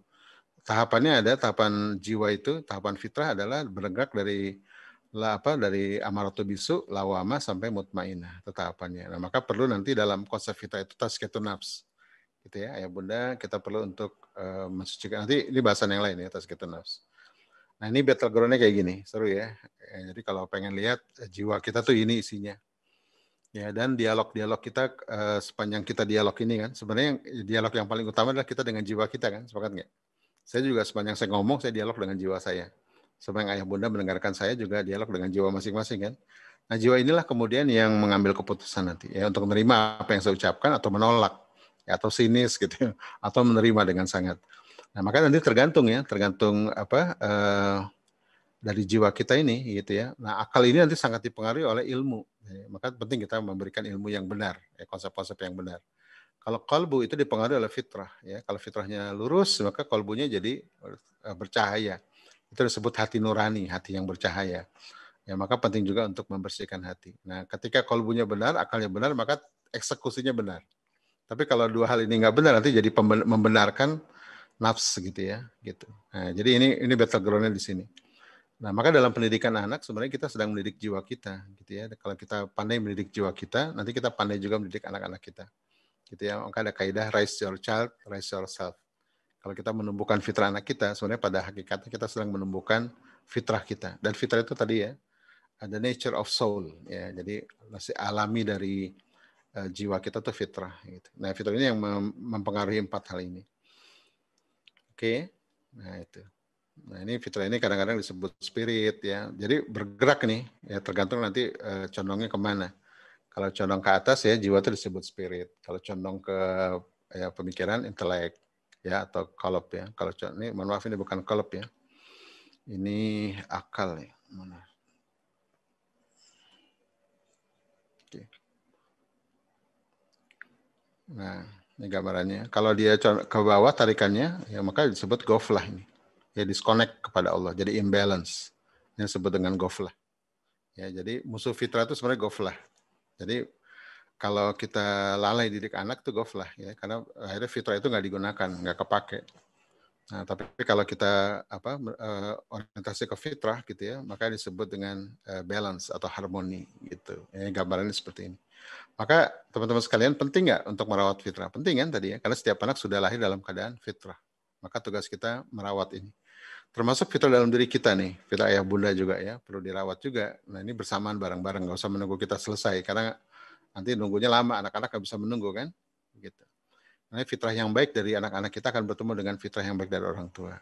Gitu. Nah itu semua cerita tadi dalam rangka apa? Dalam rangka ini sebenarnya, sederhananya. Ya, dalam rangka untuk agar jiwa-jiwa kita itu tunduk dan patuh hanya kepada Allah. Sepakatnya, maka dibekali. Ya, dibekali dengan kebaikan-kebaikan itu. Yang kedua, yang tadi purpose, yang kedua mission, ya bahwa kita adalah vicegerent, ya kita adalah khalifah di muka bumi. Ya, jadi untuk melaksanakan tadi ya maksud Allah agar kita jadi hambanya dan tugas kita sebagai vicegerent ya atau khalifah itu diinstal fitrah itu. Ada fitrah, ya kemudian ada kitabullah dan yang ketiga adalah ada Allah yang senantiasa intervensi ya dalam jiwa kita. Gitu ya. Jadi ini cerita tentang besarnya begini. Karena Allah ingin apa? Linabluwakum ayyukum ahsanu amala. Allah pengen lihat gitu ya. Pengen uji siapa di antara kita yang lebih baik amalnya. Itu ceritanya sederhananya begitu. Nah, ketika fitrah itu tumbuh, maka tercapailah apa yang disebut dengan tugas kita di dunia, gitu ya. Tugas kita di dunia. Ini ada 8 fitrah. Ini waktu sudah habis ya. Nah, ini makna fitrah, Bapak Ibu sekalian, saya cepetin aja ya. Nah, ini secara bahasa, jadi nanti silakan baca ya. Jadi ulama dulu, kita nggak akan sibuk di sini karena ini sudah diselesaikan oleh para ulama. Ya, tugas kita hanya nanti bagaimana mengklaster, gitu kan. Nah, ini surat Ar-Rum, ini dalil-dalilnya. Nah, ini pendapat para ulama ya, saya cepetin ya. Nah, ini pendapat para ulama tentang fitrah. Jadi banyak sekali pendapat dan tidak ada definisi tunggal tentang fitrah. Jadi banyak pendapat, tapi tidak saling bertabrakan. Ya, kalau kita lihat nih, ada Hamka misalnya mengatakan fitrah itu rasa asli, murni. Ya, ada lagi fitrah itu terkait dengan tauhid, ada lagi fitrah itu terkait dengan kesucian. Gitu ya, ada lagi fitrah terkait dengan keikhlasan. Ya, jadi definisinya macam-macam. Ada lagi fitrah terkait dengan keagamaan, gitu ya, dan seterusnya. Nah, ini pendapat para ulama, ya, gitu ya. Nanti silakan dibaca. Nah, rujukan saya Imam Ghazali. Ya, karena Imam Ghazali lumayan detail ya. Ini di kitab Mizanul Amal ya. Nanti kalau punya bukunya itu bisa dibaca. Ada 5 ya aspek fitrah yang diungkap oleh Imam Ghazali. Pertama, beriman kepada Allah. Ya, jadi saya menarik Imam Ghazali karena filsuf ya. Dia membreakdown gitu. Yang kedua, kemampuan dan kesediaan untuk menerima kebaikan dan keturunan atas dasar kemampuan untuk menerima pendidikan dan pengajaran. Ini saya nyebutnya ini terkait dengan fitrah bakat sebenarnya ya, gitu kan. Ada unsur genetik juga. Ya, yang ketiga adalah dorongan ingin tahu. Nah, saya sebutkan ini fitrah belajar ya atau fitrah bernalar. Yang keempat dorongan biologis dan seterusnya. Ini saya nyebutnya fitrah seksualitas, fitrah keindahan dan seterusnya. Yang kelima kekuatan-kekuatan lainnya. Di buku-buku yang lain ya itu disebut juga fitrah sebagai fitrah jasadiah. Ya, beliau menyebut begitu. Disebut juga sebagai fitrah keindahan atau estetika. Nah, jadi tugas saya karena saya integrator pendidikan ya, itu adalah mengklaster agar memudahkan kita. Dari itu semua kemudian didapatkanlah 8 aspek fitrah. Saya cepetin ya. Ini Arabi, jadi banyak ulama berpendapat.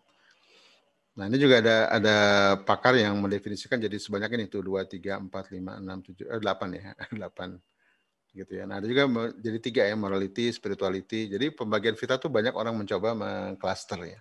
Ini terkait dengan moral, spiritual, intelektual. Dari banyak beragam itu ya, nah ini Mizanul Amal Imam Ghazali, dari situ kemudian saya coba mengklaster jadi 8. Gitu ya, bukan karena saya alumni sama 8 ya, kebetulan 8. Tadinya 4 ya, ketemu 4 terus tambah 5, tambah 6, di tahun 2010 tuh clear 8 fitrah gitu ya. Nah ini 8 fitrah yang ini masing-masing ini saya gali berdasarkan para pakar yang bergerak di bidangnya. Misalnya kayak fitrah bakat ya, saya undang Muslim yang memang menggali konsep bakat dengan mendalam. Seksualitas juga ya, saya undang misalnya Kasinyo Egi, ya, ada Nino Rusfi gitu ya, mengalami ini. Jadi Dr. Dewi Inong. Jadi banyak pakar Muslim yang mendalami setiap aspek ini ya, dan itu hebat dalam gitu ya. Maka tugas saya integrator gitu ya, mengumpulkan mereka di UI setiap bulan gitu ya. Jadi salah satu kekuatan FB ini bukan buatan saya, tapi hasil kolaborasi para pakar gitu ya. Jadi saya hanya membuat platformnya gitu. Nah, memang ini kerjaan lumayan gitu ya, karena mengambil benang merah gitu. Ya gitu teman-teman ya. Jadi kita dapatkan 8 aspek fitrah ini yang masing-masing ini harus tumbuh bersamaan gitu ya dalam. Tapi saya ingin sampaikan bahwa inti dari semua fitrah adalah ini, fitrah iman. Ya, jadi kalau disebut core-nya fitrah adalah fitrah iman. Karena semua ini adalah pendukung yang lain. Misalnya ketika teman-teman bicara tentang fisik ya, bagaimana kita hidup sehat secara fitri. Itu terkait bukan sekedar sehat untuk sehat, tapi sehat untuk Allah gitu kan. Dikaitkan ke spiritual. Ketika bahas tentang belajar itu bukan learning for learning, tapi learning for being. Ya, belajar untuk Allah, gitu, learning for Allah. Ketika bicara seksualitas, seperti barat bukan bicara tentang seks saja, tapi diarahkan bagaimana seksualitas itu mengarah kepada seks yang spiritual gitu ya, atau identitas seksualitas yang mengarah kepada spiritual, itu peran ayah, peran ibu, ya, peran mendidik gitu. Jadi teman-teman sekalian, semua aspek fitrah yang lain ini dalam rangka ke sini nanti, ya, aspek spiritualnya, gitu. Oke. Nah ini satu-satunya dijelaskan seperti ini, gitu ya. Jadi fitrah iman ini sudah azan ya. Nah ini di Jakarta lagi azan. Jadi fitrah iman ini adalah inti dari semuanya, gitu ya. Fitrah keimanan atau fitrah ada yang fitrah keagamaan dan seterusnya. Karena memang di surat Al-A'raf ya 712 yang paling pertama dikenalkan kan alastu bi rabbikum ya, bukan keropong itu. Jadi intinya di sana. Nah, ini dalam konsep fitrah ya, fitrah iman ini yang paling utama dan masa emasnya tuh di 0 sampai 6 tahun. Gitu ya. Jadi ada yang tanya sama saya kapan sih gimana diajarkan ya, atau ditumbuhkan, yaitu ketika usia dini. Nah, ini masa emas. Jadi dalam konsep fitrah ini menolak golden age 5 tahun pertama, ya, ditolak tuh. Tapi kita menerima golden age di semua aspek hidup manusia. Jadi semua rentangan hidup kita adalah golden age gitu. Nah, tergantung fitrah yang mana. Kalau 0 sampai 6 itu fitrah keimanan. Kalau 7-10 itu fitrah belajar, ya, puncaknya di sana. Kalau 11 sampai 15 itu fitrah bakat ya. Kalau seksualitas itu tersebar di semua tahap. Kalau fitrah individualitas itu 0 sampai 6. Kalau sosialitas itu 6 sampai 15. Jadi tiap fitrah itu punya golden age yang berbeda gitu ya. Jadi kalau cuma 5 tahun pertama saya nggak nemu dalilnya tuh. Gitu ya.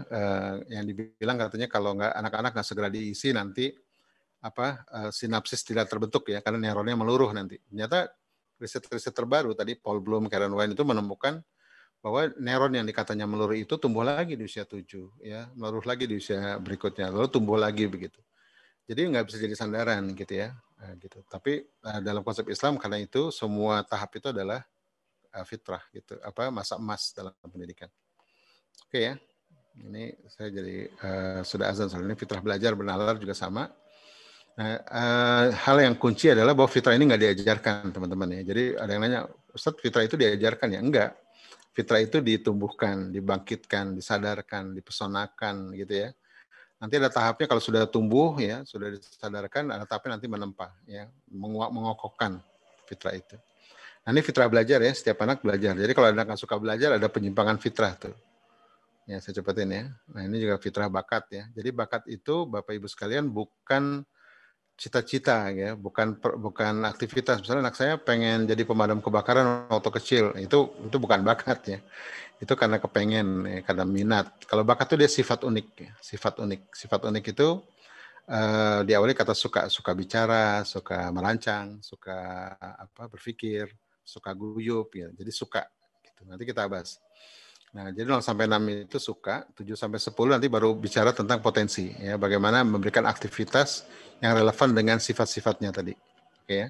11 sampai 15 baru ditempa ya, dikasih dirantaukan, investasi, dimagangkan, kasih begitu konsepnya.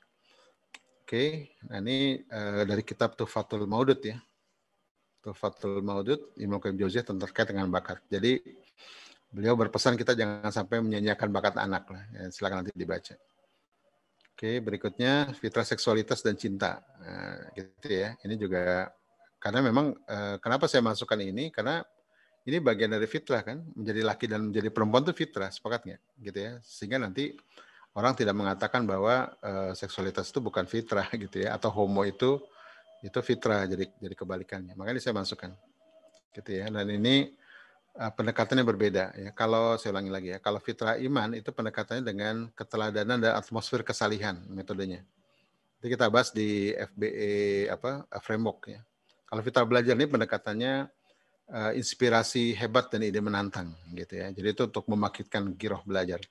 Kalau fitrah bakat ini dengan encourage ya, dengan mendorong dan memfasilitasi ya, memberikan ruang dia untuk menjadi dirinya, gitu, dihargai dan seterusnya. Kalau seksualitas ya ini dengan bonding ya, dengan kedekatan, gitu ya, kedekatan dengan bonding ya, dengan cinta dan seterusnya. Nah kalau estetika dan bahasa ini dengan banyak dialog ya, banyak narasi ya, banyak memberikan ruang untuk dia berekspresi gitu ya. Kalau fitrah individualitas ya ini dengan penghargaan ya, dengan penghargaan, penerimaan gitu ya dan seterusnya. Kalau fitrah jasmani tentunya dengan dengan banyak memberikan suplai pola makan, pola tidur, pola gerak dan seterusnya. Nah, kalau kedewasaan ini ditumbuhkan dengan cara ditempa ya. Ini nanti ada proses menempa yang berbeda antara 0 sampai 6, 7, 10 dan seterusnya. Oke. Nah, ini teman-teman sekalian, nah ini saya menggunakan syariah nih. Jadi kenapa 02? Karena 02 itu anak-anak masih menyusui kan. Ya, jadi pakai syariah. 2 sampai 6 jadi saya nggak pakai metode barat ya. Jadi tahapan ini saya gunakan dari saya. Kenapa 2 sampai 6? Karena usia 7 perintah sholat, sepakat ya. Jadi angka 7 itu membedakan masa anak, ya masa sebelum tamyiz dengan masa ketika tamyiz atau mumayyiz. Makanya dalam Islam 7 sampai 10 disebut sinu tamyiz ya atau preakil balik. 11 sampai 14 disebut sinu murahakoh ya, masa untuk menempa sebenarnya. Nanti 15 ke atas disebut sinu taklif ya. Jadi Islam itu lengkap betul ya. Atau sinu buluk gitu ya, atau sinu taklif ya. Karena sudah mulai mukallaf. Nah, jadi itu teman-teman ya. Jadi pembagian ini kemudian nanti menjadi framework. Nah, kalau tumbuh dengan baik akan jadi ini. Ya, fitrah iman jadi syaja'ah ya, jadi spiritual life. Fitrah bakat jadi perform ya, jadi social maker ya. Kemudian fitrah belajar jadi innovation maker. Nanti ini kita dalami lebih dalam ya. Hari ini kita cuma sampai di klasifikasi saja dan ini untuk memudahkan kita nanti. Sehingga nanti ketika kita mengobservasi anak kita atau merancang kegiatan bersama anak, kita jadi tahu kan fitrah mana nih yang belum tumbuh nih. Gitu. Nanti ada indikatornya kok di itu. Misalnya anak kita nih usia 11 tahun, di sholat masih disuruh-suruh, berarti fitrah apa tuh? Fitrah iman kan? Iya nggak? Tapi bisa juga penyebab dia sholat disuruh-suruh karena nggak ada contoh, berarti misalnya nggak dekat sama ayah. Bisa juga ada penyebab dari satu fitrah diakibatkan fitrah yang lain, itu bisa terjadi. Gitu ya. Misalnya anak malas belajar, bukan berarti dia nggak suka belajar loh. Malas belajar bisa jadi karena nggak ada contoh di rumah ya. Bisa jadi karena dia marah sama ayahnya. Bisa jadi karena belajarnya nggak relevan dengan bakatnya, gitu kan? Bisa jadi karena belajarnya tidak dibarengi dengan giroh ya, dia nggak punya motif yang kuat ya, yang membawa dengan spiritualnya sehingga dia mau belajar dengan baik, gitu kan? Nah, jadi ini saling terkait teman-teman sekalian. Bisa juga dia malas belajar karena kurang olahraga, gitu ya kan? Karena fitrah jasmani ya. Bisa juga ya, atau dia malas belajar karena kurang indah gitu ya, kurang harmoni ya hubungan dengan sesama atau dengan orang tua dan seterusnya. Nah, jadi atau bisa juga ini dia malas belajar karena tidak punya percaya diri ya, ada masalah di ego. Bisa juga kan? Jadi Bapak Ibu sekalian ya, ketika kita melihat ada salah satu fitrah ini yang nggak tumbuh gitu ya, kita bisa dengan mudah mendeteksi gitu ya, dan bisa mencarikan root cause analysis di mana. Insya Allah nanti ada sesi kita akan belajar untuk bagaimana memetakan fitrah anak gitu ya, dan bagaimana menggali akar penyebabnya, dan kemudian merancang solusinya. Oke? Jadi mudah-mudahan ini bisa paham sampai titik ini. Saya kembalikan ke moderator. Masya Allah, jazakallah khair Ustadz untuk pemaparan materinya. Nggak terasa. Azan, ya. Soalnya memang ini harusnya 2 seri ya, tapi dijadiin 1. Tapi nggak apa-apa. Iya. Nggak terasa ini tadi materinya, iya memang ya harus, ya memang mungkin itu tadi Ustadz bilang ya, karena sebetulnya perlu 2 seri gitu, karena dipadatkan jadi lumayan juga kita harus sprint ini untuk mengikuti. Ya nggak apa-apa, tapi yang penting teman-teman tahu dulu ya, ada 8 fitrah. Ya, terus kenapa penting untuk mengklasifikasi, paling tidak itu dulu ya. Ya. Nanti how to-nya berikutnya insya Allah. Ya, insya Allah. Kita masih ada 2 pertemuan ya kalau tidak salah ya. Insya Allah begitu Ustadz. Ya. Oke. Baik, ini tadi dari apa yang disampaikan Ustadz, Masya Allah ya, kita jadi bisa terbuka. Ada satu insight atau banyak insight yang bisa kita temukan yang mungkin selama ini kalau yang kita pahami gitu ya, kalau kita lihat dari konsep-konsep psikologi klasik gitu kan, bahwa manusia itu lahir dengan tabula rasa, kemudian seperti Freudian dengan death instinct dan life instinct-nya saja gitu kan. Tapi sebetulnya kalau kita lihat, kalau kita kembali kepada kitabullah, kita lihat lagi bagaimana seperti apa yang tadi dipaparkan oleh Ustadz, bagaimana sebetulnya kita sudah mempunyai petunjuk ini dari Allah bahwa manusia itu lahir ternyata sudah punya potensi yang begitu hebat, tinggal kita sebagai orang tua itu menjaga fitrah itu gitu ya Ustadz ya. Ya betul. Ya Masya Allah. Ini sudah ada pertanyaan Ustadz terkait pemaparan ini tadi.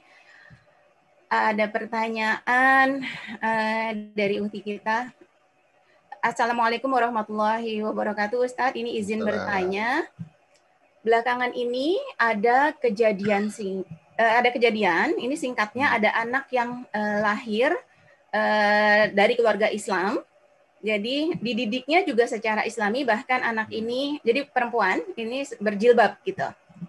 Tapi kemudian ketika besar karena pergaulan mungkin gitu ya, disinyalir karena pergaulan, anak ini berpindah agama. Dan ya meninggalkan jilbabnya tentunya, konon karena kecewa itu dengan laki-laki. Nah, setelah kecewa itu anak ini merasa bahwa agama lain ini lebih bisa memahami dan merangkul atau mengakomodir kekecewaannya itu mungkin gitu ya, sehingga dia berpindah ke agamanya itu. Nah, pertanyaannya ini apakah yang seperti ini itu adalah sebagai termasuk dosa orang tuanya gitu, Ustaz? Bagaimana dengan apakah akan menjadi pertanggungjawaban bagi orang tuanya nanti di akhirat nanti? Seperti itu Ustaz pertanyaannya. Ya. Terima kasih Bunda. Ya memang ada beberapa kasus ya di mana anak-anak itu murtad ya nauzubillah ya, terus pindah agama gitu. Itu karena memang tadi yang kita katakan ya, mereka belajar agama tapi tidak belajar akidah gitu ya. Karena ini dua yang berbeda nih, agama dan akidah. Gitu ya. Jadi banyak orang hari ini beragama tapi tidak berakidah kan. Misalnya rajin haji, rajin korupsi gitu kan. Rajin zakat, rajin maksiat misalnya. Ini kan kenapa? Karena giroh itu nggak muncul dari dalam, gitu ya, dari dalam jiwanya. Karena berpikir agama itu ya diajarkan dalam bentuk hafalan, gitu ya, dalam bentuk doktrin, tapi tidak mencoba menggali dari dalam, ya girohnya. Makanya banyak orang tua hari ini cukup puas kalau anaknya tuh rajin sholat, gitu ya. Ya checklistnya penuh, rajin murojaah. Tapi kita nggak coba mengamati apa yang nggak nampak, misalnya girohnya, binar matanya ketika talaki, ya, ketika murojaah. Ya binar matanya, gestur tubuhnya ketika berangkat ke masjid gitu ya. Itu harus dilihat juga kan. Itu hal-hal yang tidak nampak tapi itu justru memberi dampak. Nah, kita lebih banyak melihat beriman pada yang nampak gitu. Kalau bicara masalah dosa ya saya nggak berani katakan ya. Itu memang otoritas Allah untuk menentukan dosa atau tidak. Tapi yang jelas gini, yang jelas sebenarnya pada galibnya tidak ada anak yang salah gaul, yang ada salah asuh. Sepakat nggak? Ya kan? Kecuali memang kalau lingkungannya pekat betul ya, seperti Nabi Nuh ya misalnya, anaknya kan jadi murtad gitu ya, kalau pekat betul. Karena Nabi Nuh sendiri selama 900 tahun pengikutnya cuma 40 atau 70 gitu ya, memang pekat betul kondisi lingkungannya. Tapi kalau nggak pekat-pekat amat sebenarnya anak-anak kita harusnya jadi siroju muniro kan, dia yang justru menginfluencing gitu, bukan yang terinfluence. Gitu. Jadi saya melihat itu ya. Yang pertama adalah tidak ada anak yang salah gaul, ya, tapi salah asuh sebenarnya. Jadi fitrahnya nggak tumbuh. Karena kalau fitrahnya tumbuh dengan paripurna itu seperti ikan hidup di laut, tahu ya? Ikan hidup di laut tuh bertahun-tahun berendam di samudra luas kan nggak jadi asin badannya, ya nggak? Ya tapi ikan yang mati, anak-anak yang fitrahnya nggak tumbuh itu seperti ikan mati. Cukup 2-3 hari di air garam jadi ikan asin kan? Gitu. Nabi Muhammad SAW dan para nabi itu kan bertahun-tahun tinggal di kalangan jahiliyah, tapi nggak jadi jahiliyah kan, karena fitrahnya memang terjaga gitu ya. Walaupun memang kalau para nabi kan maksum ya, terjaga. Tapi kita bisa ngambil ibroh di sana. Oh kalau fitrah itu terjaga ya, lingkungan yang jahil itu tidak akan berdampak apapun, gitu kan. Makanya ada seorang bijak mengatakan jangan bikin para orang tua jangan membuat bendungan dan tanggul yang tinggi gitu ya, untuk menghalau gelombang zaman ya, tapi didiklah anak-anak kita untuk berselancar gitu ya, untuk membuat kapal gitu ya, sehingga mereka bisa berselancar dan berseluncur dalam peradaban mereka gitu kan, bahkan mengajak orang untuk naik gitu. Nah itu konsep dasarnya begitu ya. Jadi itu yang penting kita pahami gitu. Terus yang kedua ya, itu banyak orang tua tadi tidak mendidik agama dengan rileks, sepakat nggak? Ya agama tuh di benak anak tuh sesuatu yang menegangkan gitu ya, sesuatu yang mengerikan gitu kan. Nah ini juga jadi penting ya, membangun imaji tentang agama yang indah gitu ya, yang tidak, anak-anak jadi jatuh cinta pada kebenaran ya, bukan anti pada kebenaran. Saya banyak melihat nih di school from home ya, anak-anak yang dari pondok itu malah jadi kacau di rumah tuh. Ngisi mutabah yaumnya ngisinya salah-salahan gitu ya. Karena memang mereka merasa di pondok itu ya tekanan tinggi dan di rumah itu merdeka begitu. Jadi tidak rileks dalam didik agama ya. Agama padahal harus disampaikan dengan rileks kan. Ya dakwah seperti berdakwah. Maka mendidik itu seperti berdakwah. Saya punya saudara ya, itu pamannya ibu saya, anaknya tuh 5 ya, 2 orang murtad gitu. Padahal di rumahnya keras betul. Bapaknya tuh keras betul ya. Mungkin aliran Islam yang sangat keras ya, 2 orang. Jadi anaknya tuh pakai jilbab tapi 100 meter dari rumah buka semua gitu ya. Jadi dia pakai jilbab karena takut pada bapaknya.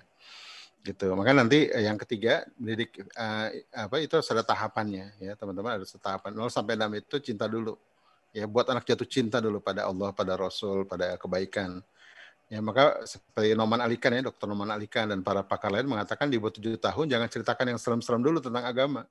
Ya, Dajjal, perang akhir zaman. terus kiamat, neraka, dihindari dulu lah di bawah 7 tahun. Karena ini masa menguatkan imaji. Ya. Karena setiap luka imaji akan melahirkan luka emosi. Ya, setiap luka emosi akan melahirkan luka persepsi, dan setiap luka persepsi akan menyebabkan buruknya pensikapan ketika dewasa kelak. Hati-hati di bawah 7 tahun, gitu ya. Bangun imaji. Ya, maka di bawah 7 tahun disebut masa pralatih kan, dan tidak disebut masa tamyiz, dan tidak ada perintah sholat di bawah 7, ya enggak? Ya, maka Rasulullah mengatakan perintahkan sholat ketika usia 7 tahun kan, tidak mengatakan perintahkan sholat sejak dini itu. Itu kan ada rahasia di sana. Kenapa Rasulullah mengatakan begitu? Ya, kenapa nggak mengatakan perintahkan sholat sejak dini? Kenapa 7? Karena ternyata di antara hikmahnya adalah di bawah 7 tahun tidak ada seorang anak pun yang suka gerakan sholat. Sepakat nggak? Sholat kan very very formal ya, sepakat nggak ya? Very very formal gitu ya. Maka Allah Maha tahu jiwa manusia. Anak saya suka tuh sholat ya, iya kalau ikut-ikutan umi abinya, ya. Tapi suruh diam lebih dari 1 menit jago, sepakat nggak? Nah kita kadang-kadang menampilkan satu yang mengerikan tentang sholat ya, misalnya tiap azan kita melotot gitu ya. Jadi kita lebih setan dari setan ketika azan gitu ya, tanduk dan taring kita keluar gitu. Akibatnya anak-anak kemudian melihat sholat itu sebagai diimajikan sebagai sesuatu yang buruk kan, sesuatu yang mengerikan, sepakat nggak? Akhirnya mulai muncul benih-benih penolakan tadi ya, luka persepsi dia. Nah, akhirnya jadi luka imaji. Nah, gitu ya. Jadi ada tahapan 0 sampai 6 mahabbah, 7 10 nanti tauiyah. Ya, nah 7 10 ini anak-anak mulai tadabbur alam gitu ya, berkunjung ke rumah ulama, ya homestay di rumah orang saleh. Jadi bagaimana mereka melihat kebenaran itu bekerja, itu 7 10 ya.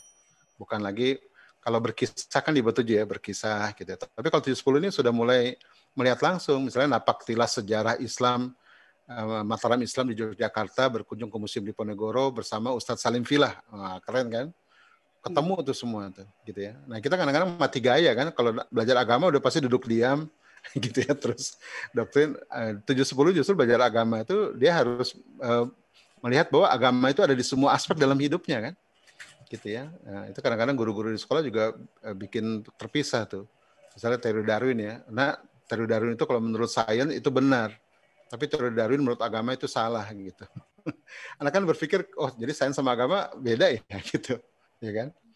Jadi sebenarnya enggak. Anak kalau salah menurut agama udah pasti salah menurut apapun gitu ya. Berarti sainsnya nggak benar tuh epistemologinya. Nah itu mulai difahami sejak SMP, gitu ya. Sejak SMP kalau masalah hakikat ya. Maka kalau 7-10 tadi masalah tauiyah ya, kesadaran untuk taat. Nanti 11 sampai 15 itu anak-anak mulai masuk tuh tadi yang saya sebut dengan Islamic worldview ya. Hakikat tentang kehidupan itu mulai masuk ya, tentang Tuhan, tentang kenabian, mulai masuk.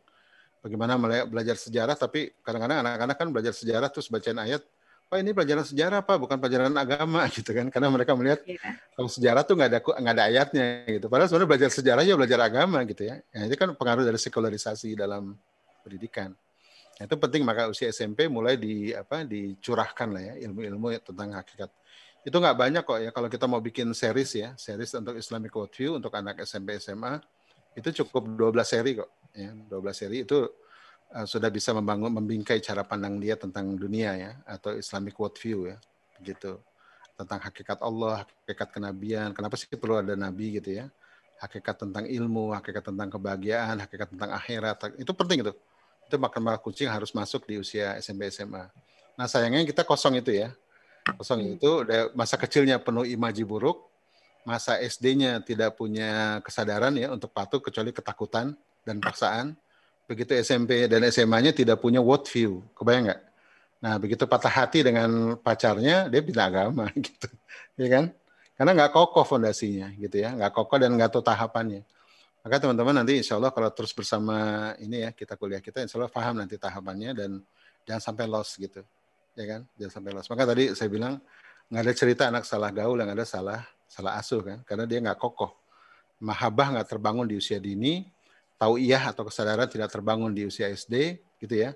Kemudian worldview tidak terbentuk di usia SMP SMA. Ya, kesananya kacau udah, gitu kan? Gitu. Mudah-mudahan bisa paham. Ya, Masya Allah Ustadz. Ya, jadi kalau tadi statement atau penjelasan Ustadz yang bisa saya highlight itu tidak ada anak yang salah gaul gitu ya, adanya adalah anak yang salah asuh. Kembali ke pernyataan itu Ustadz ya, ini ada pertanyaan yang sama sebetulnya. Jadi tapi kasusnya ini jadi ini anak ini masuk pesantren, kemudian kena bully di pesantren, kemudian menyatakan dirinya terus kemudian menyatakan dirinya sekarang ateis seperti itu. Nah itu tetap itu sama ya seperti tadi ya Ustadz ya. Jadi nggak lingkungan itu apapun lingkungannya, ketika anak ini sudah kokoh maka dia nggak akan seperti jadi itu. Jadi bahkan kalau ngirim anak ke pesantren fitrahnya harus tumbuh harus siap. Kalau nggak nanti dia malah reject ya, malah memusuhi Islam. Kan pesantren itu gini, pesantren itu kan sebenarnya tempat menempa ya kan? Tempat mencetak orang jadi ulama, jadi ahli Quran. Jadi pesantren itu sebenarnya udah nggak ada basa-basi lagi, langsung dihantam gitu dengan kurikulum yang berat. Nah, cuma sayangnya kan nggak tumbuh dengan bagus fitrahnya kan, sehingga begitu masuk pesantren dia alih-alih nerima, ini malah reject gitu kan. Akhirnya banyak saya temukan, ini udah banyak kasus sih yang kalau dihitung mungkin masih pakai jari ya. Kalau saya temukan anak-anak jadi ateis gara-gara masuk pondok ya. Tapi bilang itu kan sedikit, Ustaz. Ya dalam urusan pendidikan tuh sedikit itu banyak gitu ya. Sepakat nggak? Sedikit itu banyak. Karena ngomongin jiwa manusia kan, jangan bilang cuma statistik ya. Kan nggak sampai 5 orang kok jadi ateis. Ya nggak sampai 5 orang itu juga jiwa manusia kan. Gitu. Ya nggak boleh main-main begitu. Jadi karena saya melihat tidak disiapkan ya. Maka nanti sebelum anak masuk ke pondok kalau bisa 8 fitrahnya harus sudah siap ya. Kebayang nggak kalau dia masuk pondok sholatnya masih disuruh-suruh. Ya, sepakat nggak? Islamic worldview-nya belum kokoh ya, dengan ayah ibunya nggak dekat ya. Terus kemudian egonya tadi ya dibully kan. Kalau dibully itu berarti kan ada masalah ego yang nggak selesai kan. Ya mungkin waktu di rumah banyak dipaksa, banyak diatur, dikendalikan. Ya anak-anak yang banyak dipaksa, dikendalikan itu biasanya jadi cedera ego ya. Kemudian jadi gampang dibully. Gitu kan? Atau sebaliknya membuli gitu ya. Nah, itu masuknya di fitrah individualitas nanti. Itu dipindahin ke pondok pesantren manapun sama kasusnya kan, pasti dibully orang karena masalahnya bukan di luar sana tapi dalam jiwanya gitu kan.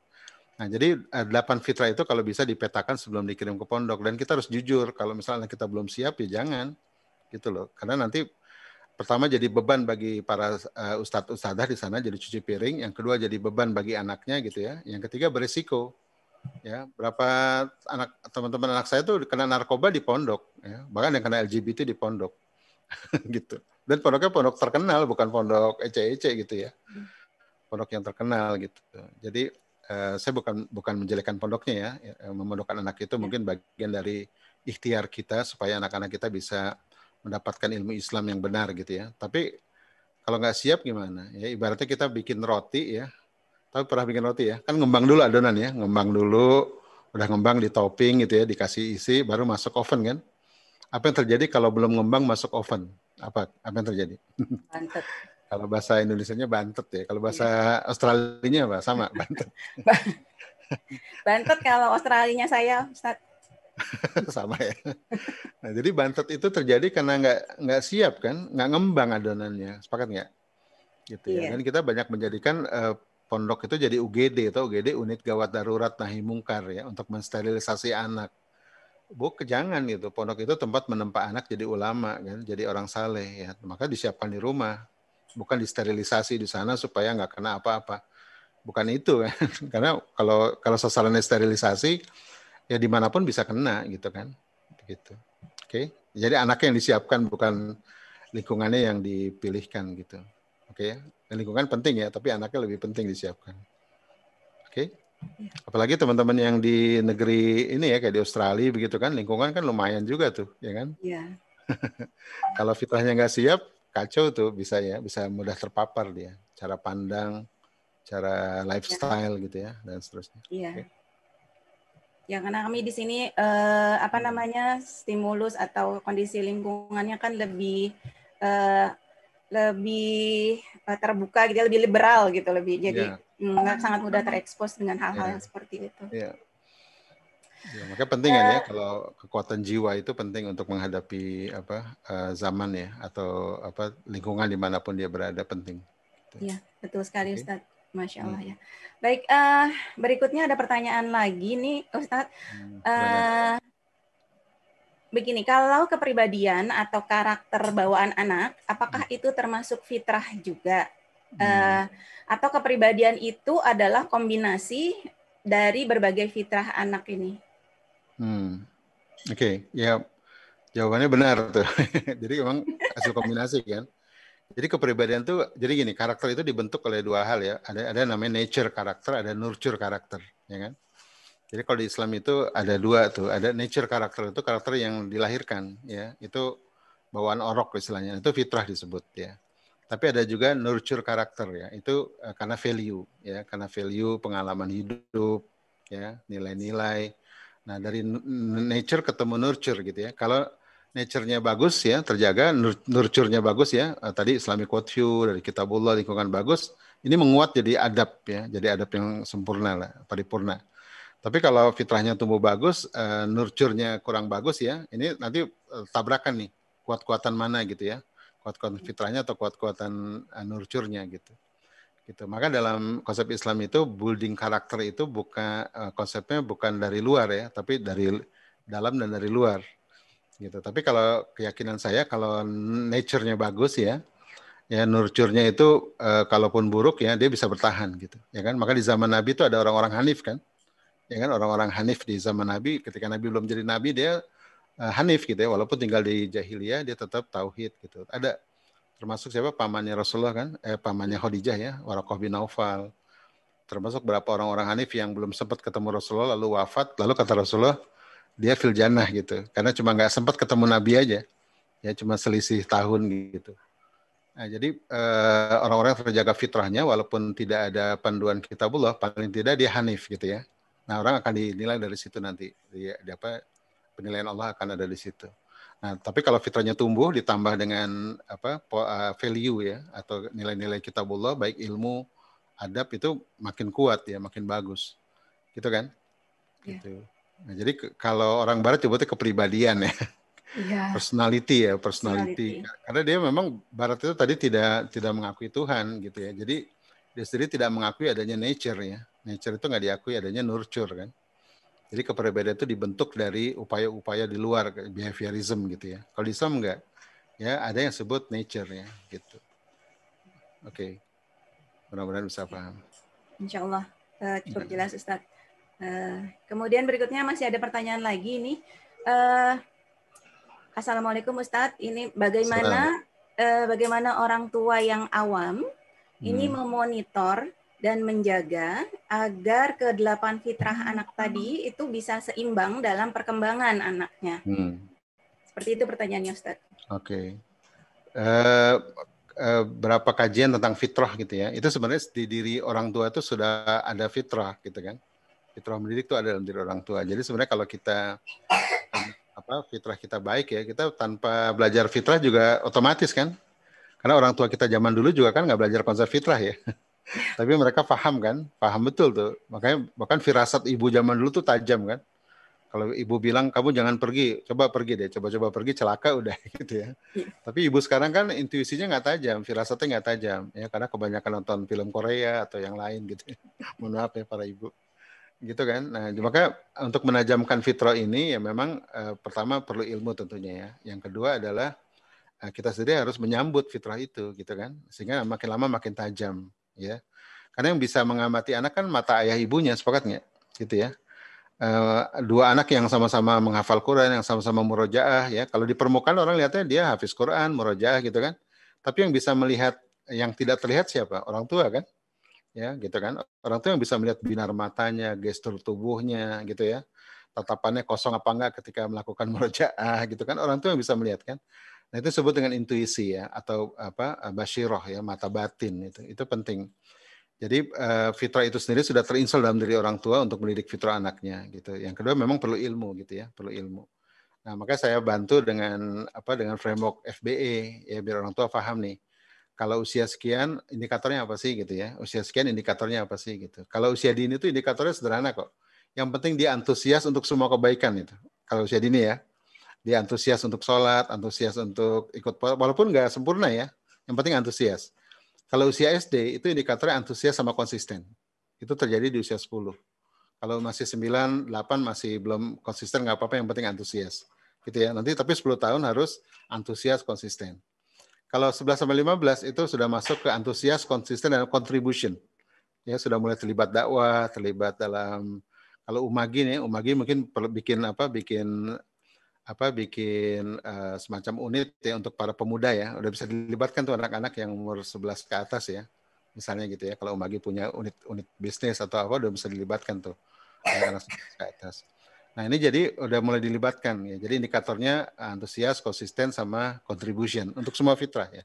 Jadi kalau fitrah iman itu dia secara ibadah antusias ya, secara dakwah antusias, juga konsisten ya. Jadi nggak disuruh-suruh lagi. Yang ketiga contribution ya. Jadi udah mulai terlibat memberikan solusi-solusi bagi umat ya. Dia sudah mulai punya kontribusi walaupun sederhana. Itu SMP, SMA gitu ya. Nah, diharapkan nanti setelah dia sudah mukallaf dia meneruskan sisanya kan. Kita nggak mungkin membersamai terus kan. Anak-anak kita akan tumbuh besar sendiri tanpa kita. Gitu ya. Dan mungkin pada galibnya kita kan wafat lebih dulu kan. Nah, maka tugas kita menyiapkan anak-anak kita untuk menyelesaikan sisanya. Yang kita mengantarkan pada titik di mana dia antusias, konsisten, contribution. Paling tidak 3 itu yang tumbuh, jadi akan mencapai apa yang disebut dengan good man ya, laki-laki baik gitu. Atau orang manusia baik gitu kan. Gitu Bunda. Jadi nanti insya Allah kita bahas lebih dalam ya tentang indikator-indikator ini dan kita semua awam sampai kita menyambut fitrah kita. Gitu ya. Iya. Ketika kita menyambut fitrah kita nanti kita nggak awam lagi ya. Sebenarnya kata istilah awam itu karena barangkali selama ini kita nggak punya gambaran ya bahwa fitrah itu memang ada dalam diri kita dan juga bisa kita kita munculkan dalam jiwa kita. Maka saya mengatakan 90% fitrah itu ada dalam jiwa kita ya. Gitu ya. Tapi memang harus ada ilmu ya untuk men-trigger supaya oh iya pantesan gitu ya. Sampai kata-kata itu muncul ya, pantesan gitu. Oh iya ya gitu. Akhirnya jiwa kita mengakui gitu ya bahwa itu tuh benar gitu. Gitu kan? Oh iya tuh waktu kecil anak saya senang makanan yang alami. Oh iya waktu bayi tuh dia rajin bangun pagi. Ya, kok udah gede susah bangun pagi. Ya, siapa yang nyuruh dia tidur lagi ya gitu kan. Dan seterusnya. Gitu Bunda ya. Mudah-mudahan bisa paham. Ya, jadi ini sebetulnya ini pertanyaannya akan terjawab kalau yang mengikuti kajian berikutnya Ustadz ya. Iya. Sebenarnya gini, saya sering bilang gini, ilmu fitrah itu dalam jiwa kita ada ya. Kalau kita mau menyambut panggilan menjadi orang tua terbaik, kita akan paham nanti konsep fitrah dengan sendirinya ya. Gitu. Tapi kalau mau lebih cepat lagi ya tentunya harus perlu belajar kan, biar nanti lebih cepat prosesnya. Gitu, oke? Ya, baik Ustadz. Masih ada satu lagi, bisa Ustadz ya? Boleh. Ya, satu lagi ini. Assalamualaikum Ustadz. Ini bagaimana cara menyikapi dan berbicara ketika anak menyatakan keinginannya untuk berumah tangga. Ini kayaknya anak yang sudah dewasa jadi ya. Dengan calon pasangan yang kurang kami setujui sebagai orang tua. Karena calon pasangannya ini tidak berhijab dan pergaulannya kurang baik. Seperti itu pertanyaannya, Ustaz. Ya, terima kasih Bunda. Soalnya gini, kalau ini anak laki anak perempuan nih, berarti anak laki ya? Anak laki kalau, ya, anak laki. Kalau anak laki itu sebenarnya di atas 15, sebenarnya bukan anak kita lagi loh.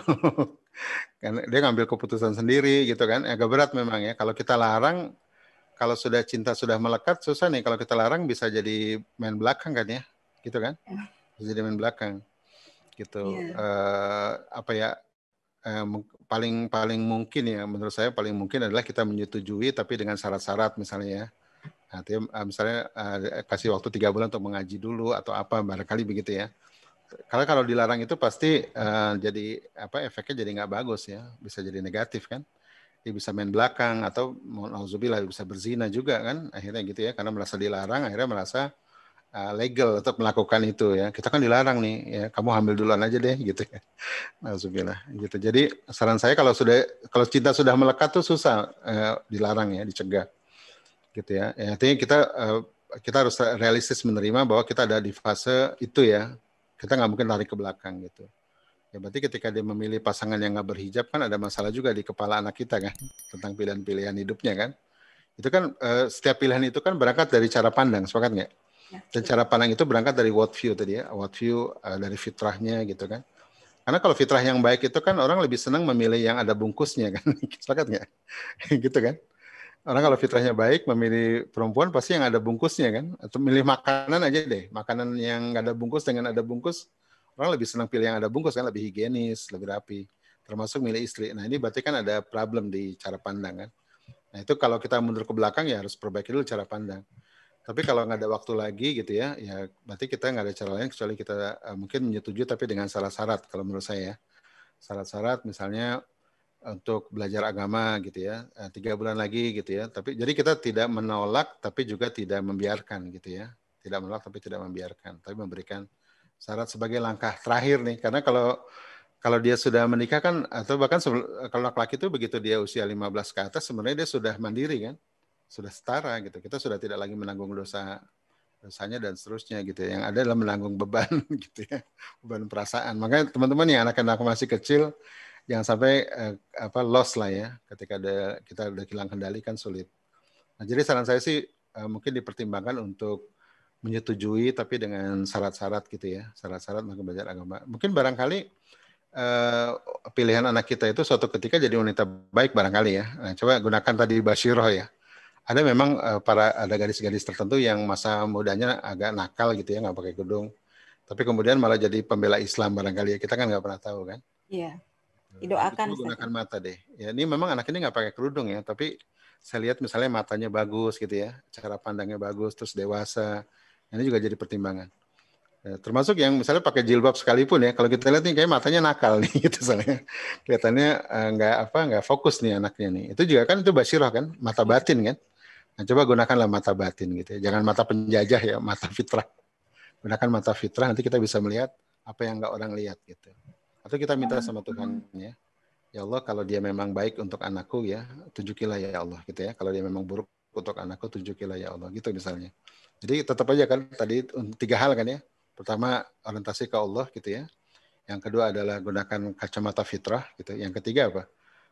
Gunakan kitabullah kan untuk memandu. Ya, maka tadi dikasih waktu untuk belajar tentang konsep Islam. Saya berapa pasangan yang nikah dengan mu'alaf itu ketemu saya gitu ya, karena orang tuanya ragu.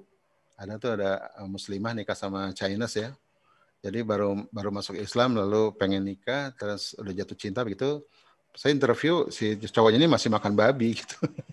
Karena bagi dia makan babi kan nggak ngerepotin orang gitu. Kebayang nggak? Kalau dia bilang kalau berzina itu nyakitin orang, dia setuju kalau zina itu haram. Homer juga dia setuju karena orang kalau mabuk itu kan bisa nyusahin orang kan. Tapi kalau makan babi di mana dosanya katanya gitu. Susah logikanya kan. Yang dicari.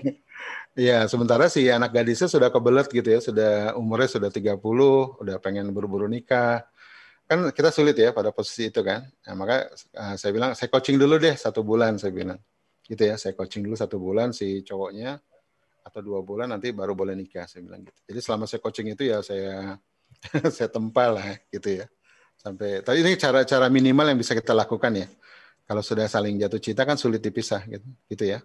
Ini cara paling minimal yang bisa kita lakukan. Gitu. Khawatirnya malah ditolak, malah main belakang gitu ya, malah melakukan hal yang buruk. Gitu. Oke Bu, mudah-mudahan bisa. Ini memang kondisi sulit ya. Mudah-mudahan Allah berikan kemudahan.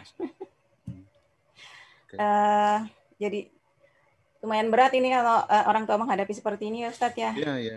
Kalau dari titik itu ya kita harus minimalis jadinya kan. Mengambil jalan yang paling kecil mudorotnya gitu kan. Iya. Gitu. Paling tidak itu. Gitu. Oke. Baik Ustadz, Masya Allah ini penjelasannya dari apa yang tadi Ustadz paparkan, kemudian dari penjelasan jawaban tentang pertanyaan-pertanyaan ini banyak sekali hal-hal yang bisa kita dapat gitu ya. Jadi beberapa highlight yang bisa saya dapat ini, kita tuh perlu mengajarkan, karena fitrah ini kan sebetulnya sudah ada sejak lahir gitu ya, bahwa kita akan selalu sebetulnya suka terhadap kebaikan gitu. Nah, di mana kebaikan itu bimbingannya bisa kita temui melalui kitabullah, dan kita sebagai muslim itu di agama kita ini sudah lengkap sebetulnya bimbingannya Ustadz ya. Lengkap banget. Sudah lengkap banget. Cuman masalahnya itu tadi kadangkala atau mungkin juga seperti generasi saya gitu ya juga ketika belajar agama itu terpisah dengan terpisah dengan apa yang kehidupan sehari-hari gitu. Iya, jadi nggak terasa hubungannya apa gitu. Iya, kayaknya kita lihat agama kayak puzzle gitu kan. Iya. Terus udah gitu Ingin. belajar agama tuh nggak asik gitu karena isinya aturan-aturan gitu kan. Iya, kita kebanyakan ke fikih ya. Ke Iya. fikih. Waktu SMA 8 dulu kelas 3 belajar waris ya. Tadi nggak punya Berat. belajar waris gitu. Jadi kita memang agak aneh kurikulum kita gitu ya. Malah ilmu-ilmu tentang akidah dapatnya di rohis kan. Tentang Iya. mana syahadah, mengenai ilah, itu dapatnya di rohis malah. Iya, jadi pelajaran-pelajaran yang kita dapat tentang agama itu lebih banyak ke aturan-aturan, ancaman-ancaman yang Ya, serem gitu loh jadinya. Jadi nggak agak itu, sulit buat ya. Terus, kita untuk bisa menggunakan agama itu sebagai bimbingan kita untuk berjalan di muka bumi ini gitu kan, Ustaz. Dan satu lagi yang saya lihat juga mungkin kalau kita bisa menjadikan saat ibadah itu sebagai kebutuhan gitu ya Ustadz ya, bukan sebagai beban ke anak-anak, itu mungkin akan lebih mudah gitu ya. Iya, ya. Untuk, maka tahapannya kan cinta dulu kan. Ya. Habis cinta, lalu kemudian tahu iya, kesadaran. Nanti usia SMP harusnya idealnya itu jadi kebutuhan, karena ditempa kan. Nah, SMP itu anak-anak ditempa dengan dirantaukan, dimagangkan, kasih investasi gitu ya. Akhirnya mereka merasakan bahwa sholat itu butuh gitu ya, gitu kan. Bahwa hidup sesuai dengan sunnah itu butuh ya, bukan lagi sebuah aturan yang memaksa gitu ya, atau yang membebani. Memang syariah itu beban ya, wazifah memang Allah yang nyebutnya wazifah. Tapi bagi orang beriman kan itu bukan dianggap beban kan, tapi dianggap sebagai sebuah kebutuhan gitu kan. Gitu. Emang itu beban, tapi kita suka melakukannya gitu ya, dan kita sadar bahwa itu penting dan kita butuh. Jadi levelnya itu Bunda, cinta, sadar, butuh gitu. Ya, cinta nah dulu, itu kalau tahapannya ditempuh ya, kalau tahapannya ditempuh nanti insya Allah kita anak-anak 15 ke atas kita udah enak tuh, ya kan, udah relax kita, nggak capek lagi. Tapi kalau tahapannya nggak ditempuh atau kebalik-balik ya, usia dini kita paksa, usia SD kita hukum gitu, usia SMP kita biarkan, kacau kan jadinya. Akibatnya nanti jadi anak-anak babak belur tuh ya, dan kita under control gitu ya, tidak bisa lagi punya bisa mengendalikan lagi gitu, lepas jadinya gitu. Oke. Baik. Mudah-mudahan bisa. Baik, Masya Allah. Jazakallah khair Ustadz, ini waktunya sudah habis, kita sudah lewat dari waktu sebetulnya. Terima kasih teman-teman, semoga bermanfaat. Mungkin ada closing statement dari Ustadz yang akan disampaikan. Biasa saya menyampaikan puisi dari Arumi biasanya kalau di penutup itu. Ya, kata Arumi itu beliau mengatakan begini, geraskan maknamu, bukan tinggikan suara. Karena hujanlah yang akan menumbuhkan bunga-bunga, bukan petir dan guruhnya. Alakum rabbikum, jazakumullah jaza. Terima kasih sudah bersabar mendengarkan saya. Semoga berkah ya, menjadi ilmu yang manfaat, dan kita terus bergandeng tangan untuk membangun peradaban terbaik ya, dengan generasi terbaik insya Allah. Assalamualaikum warahmatullahi wabarakatuh.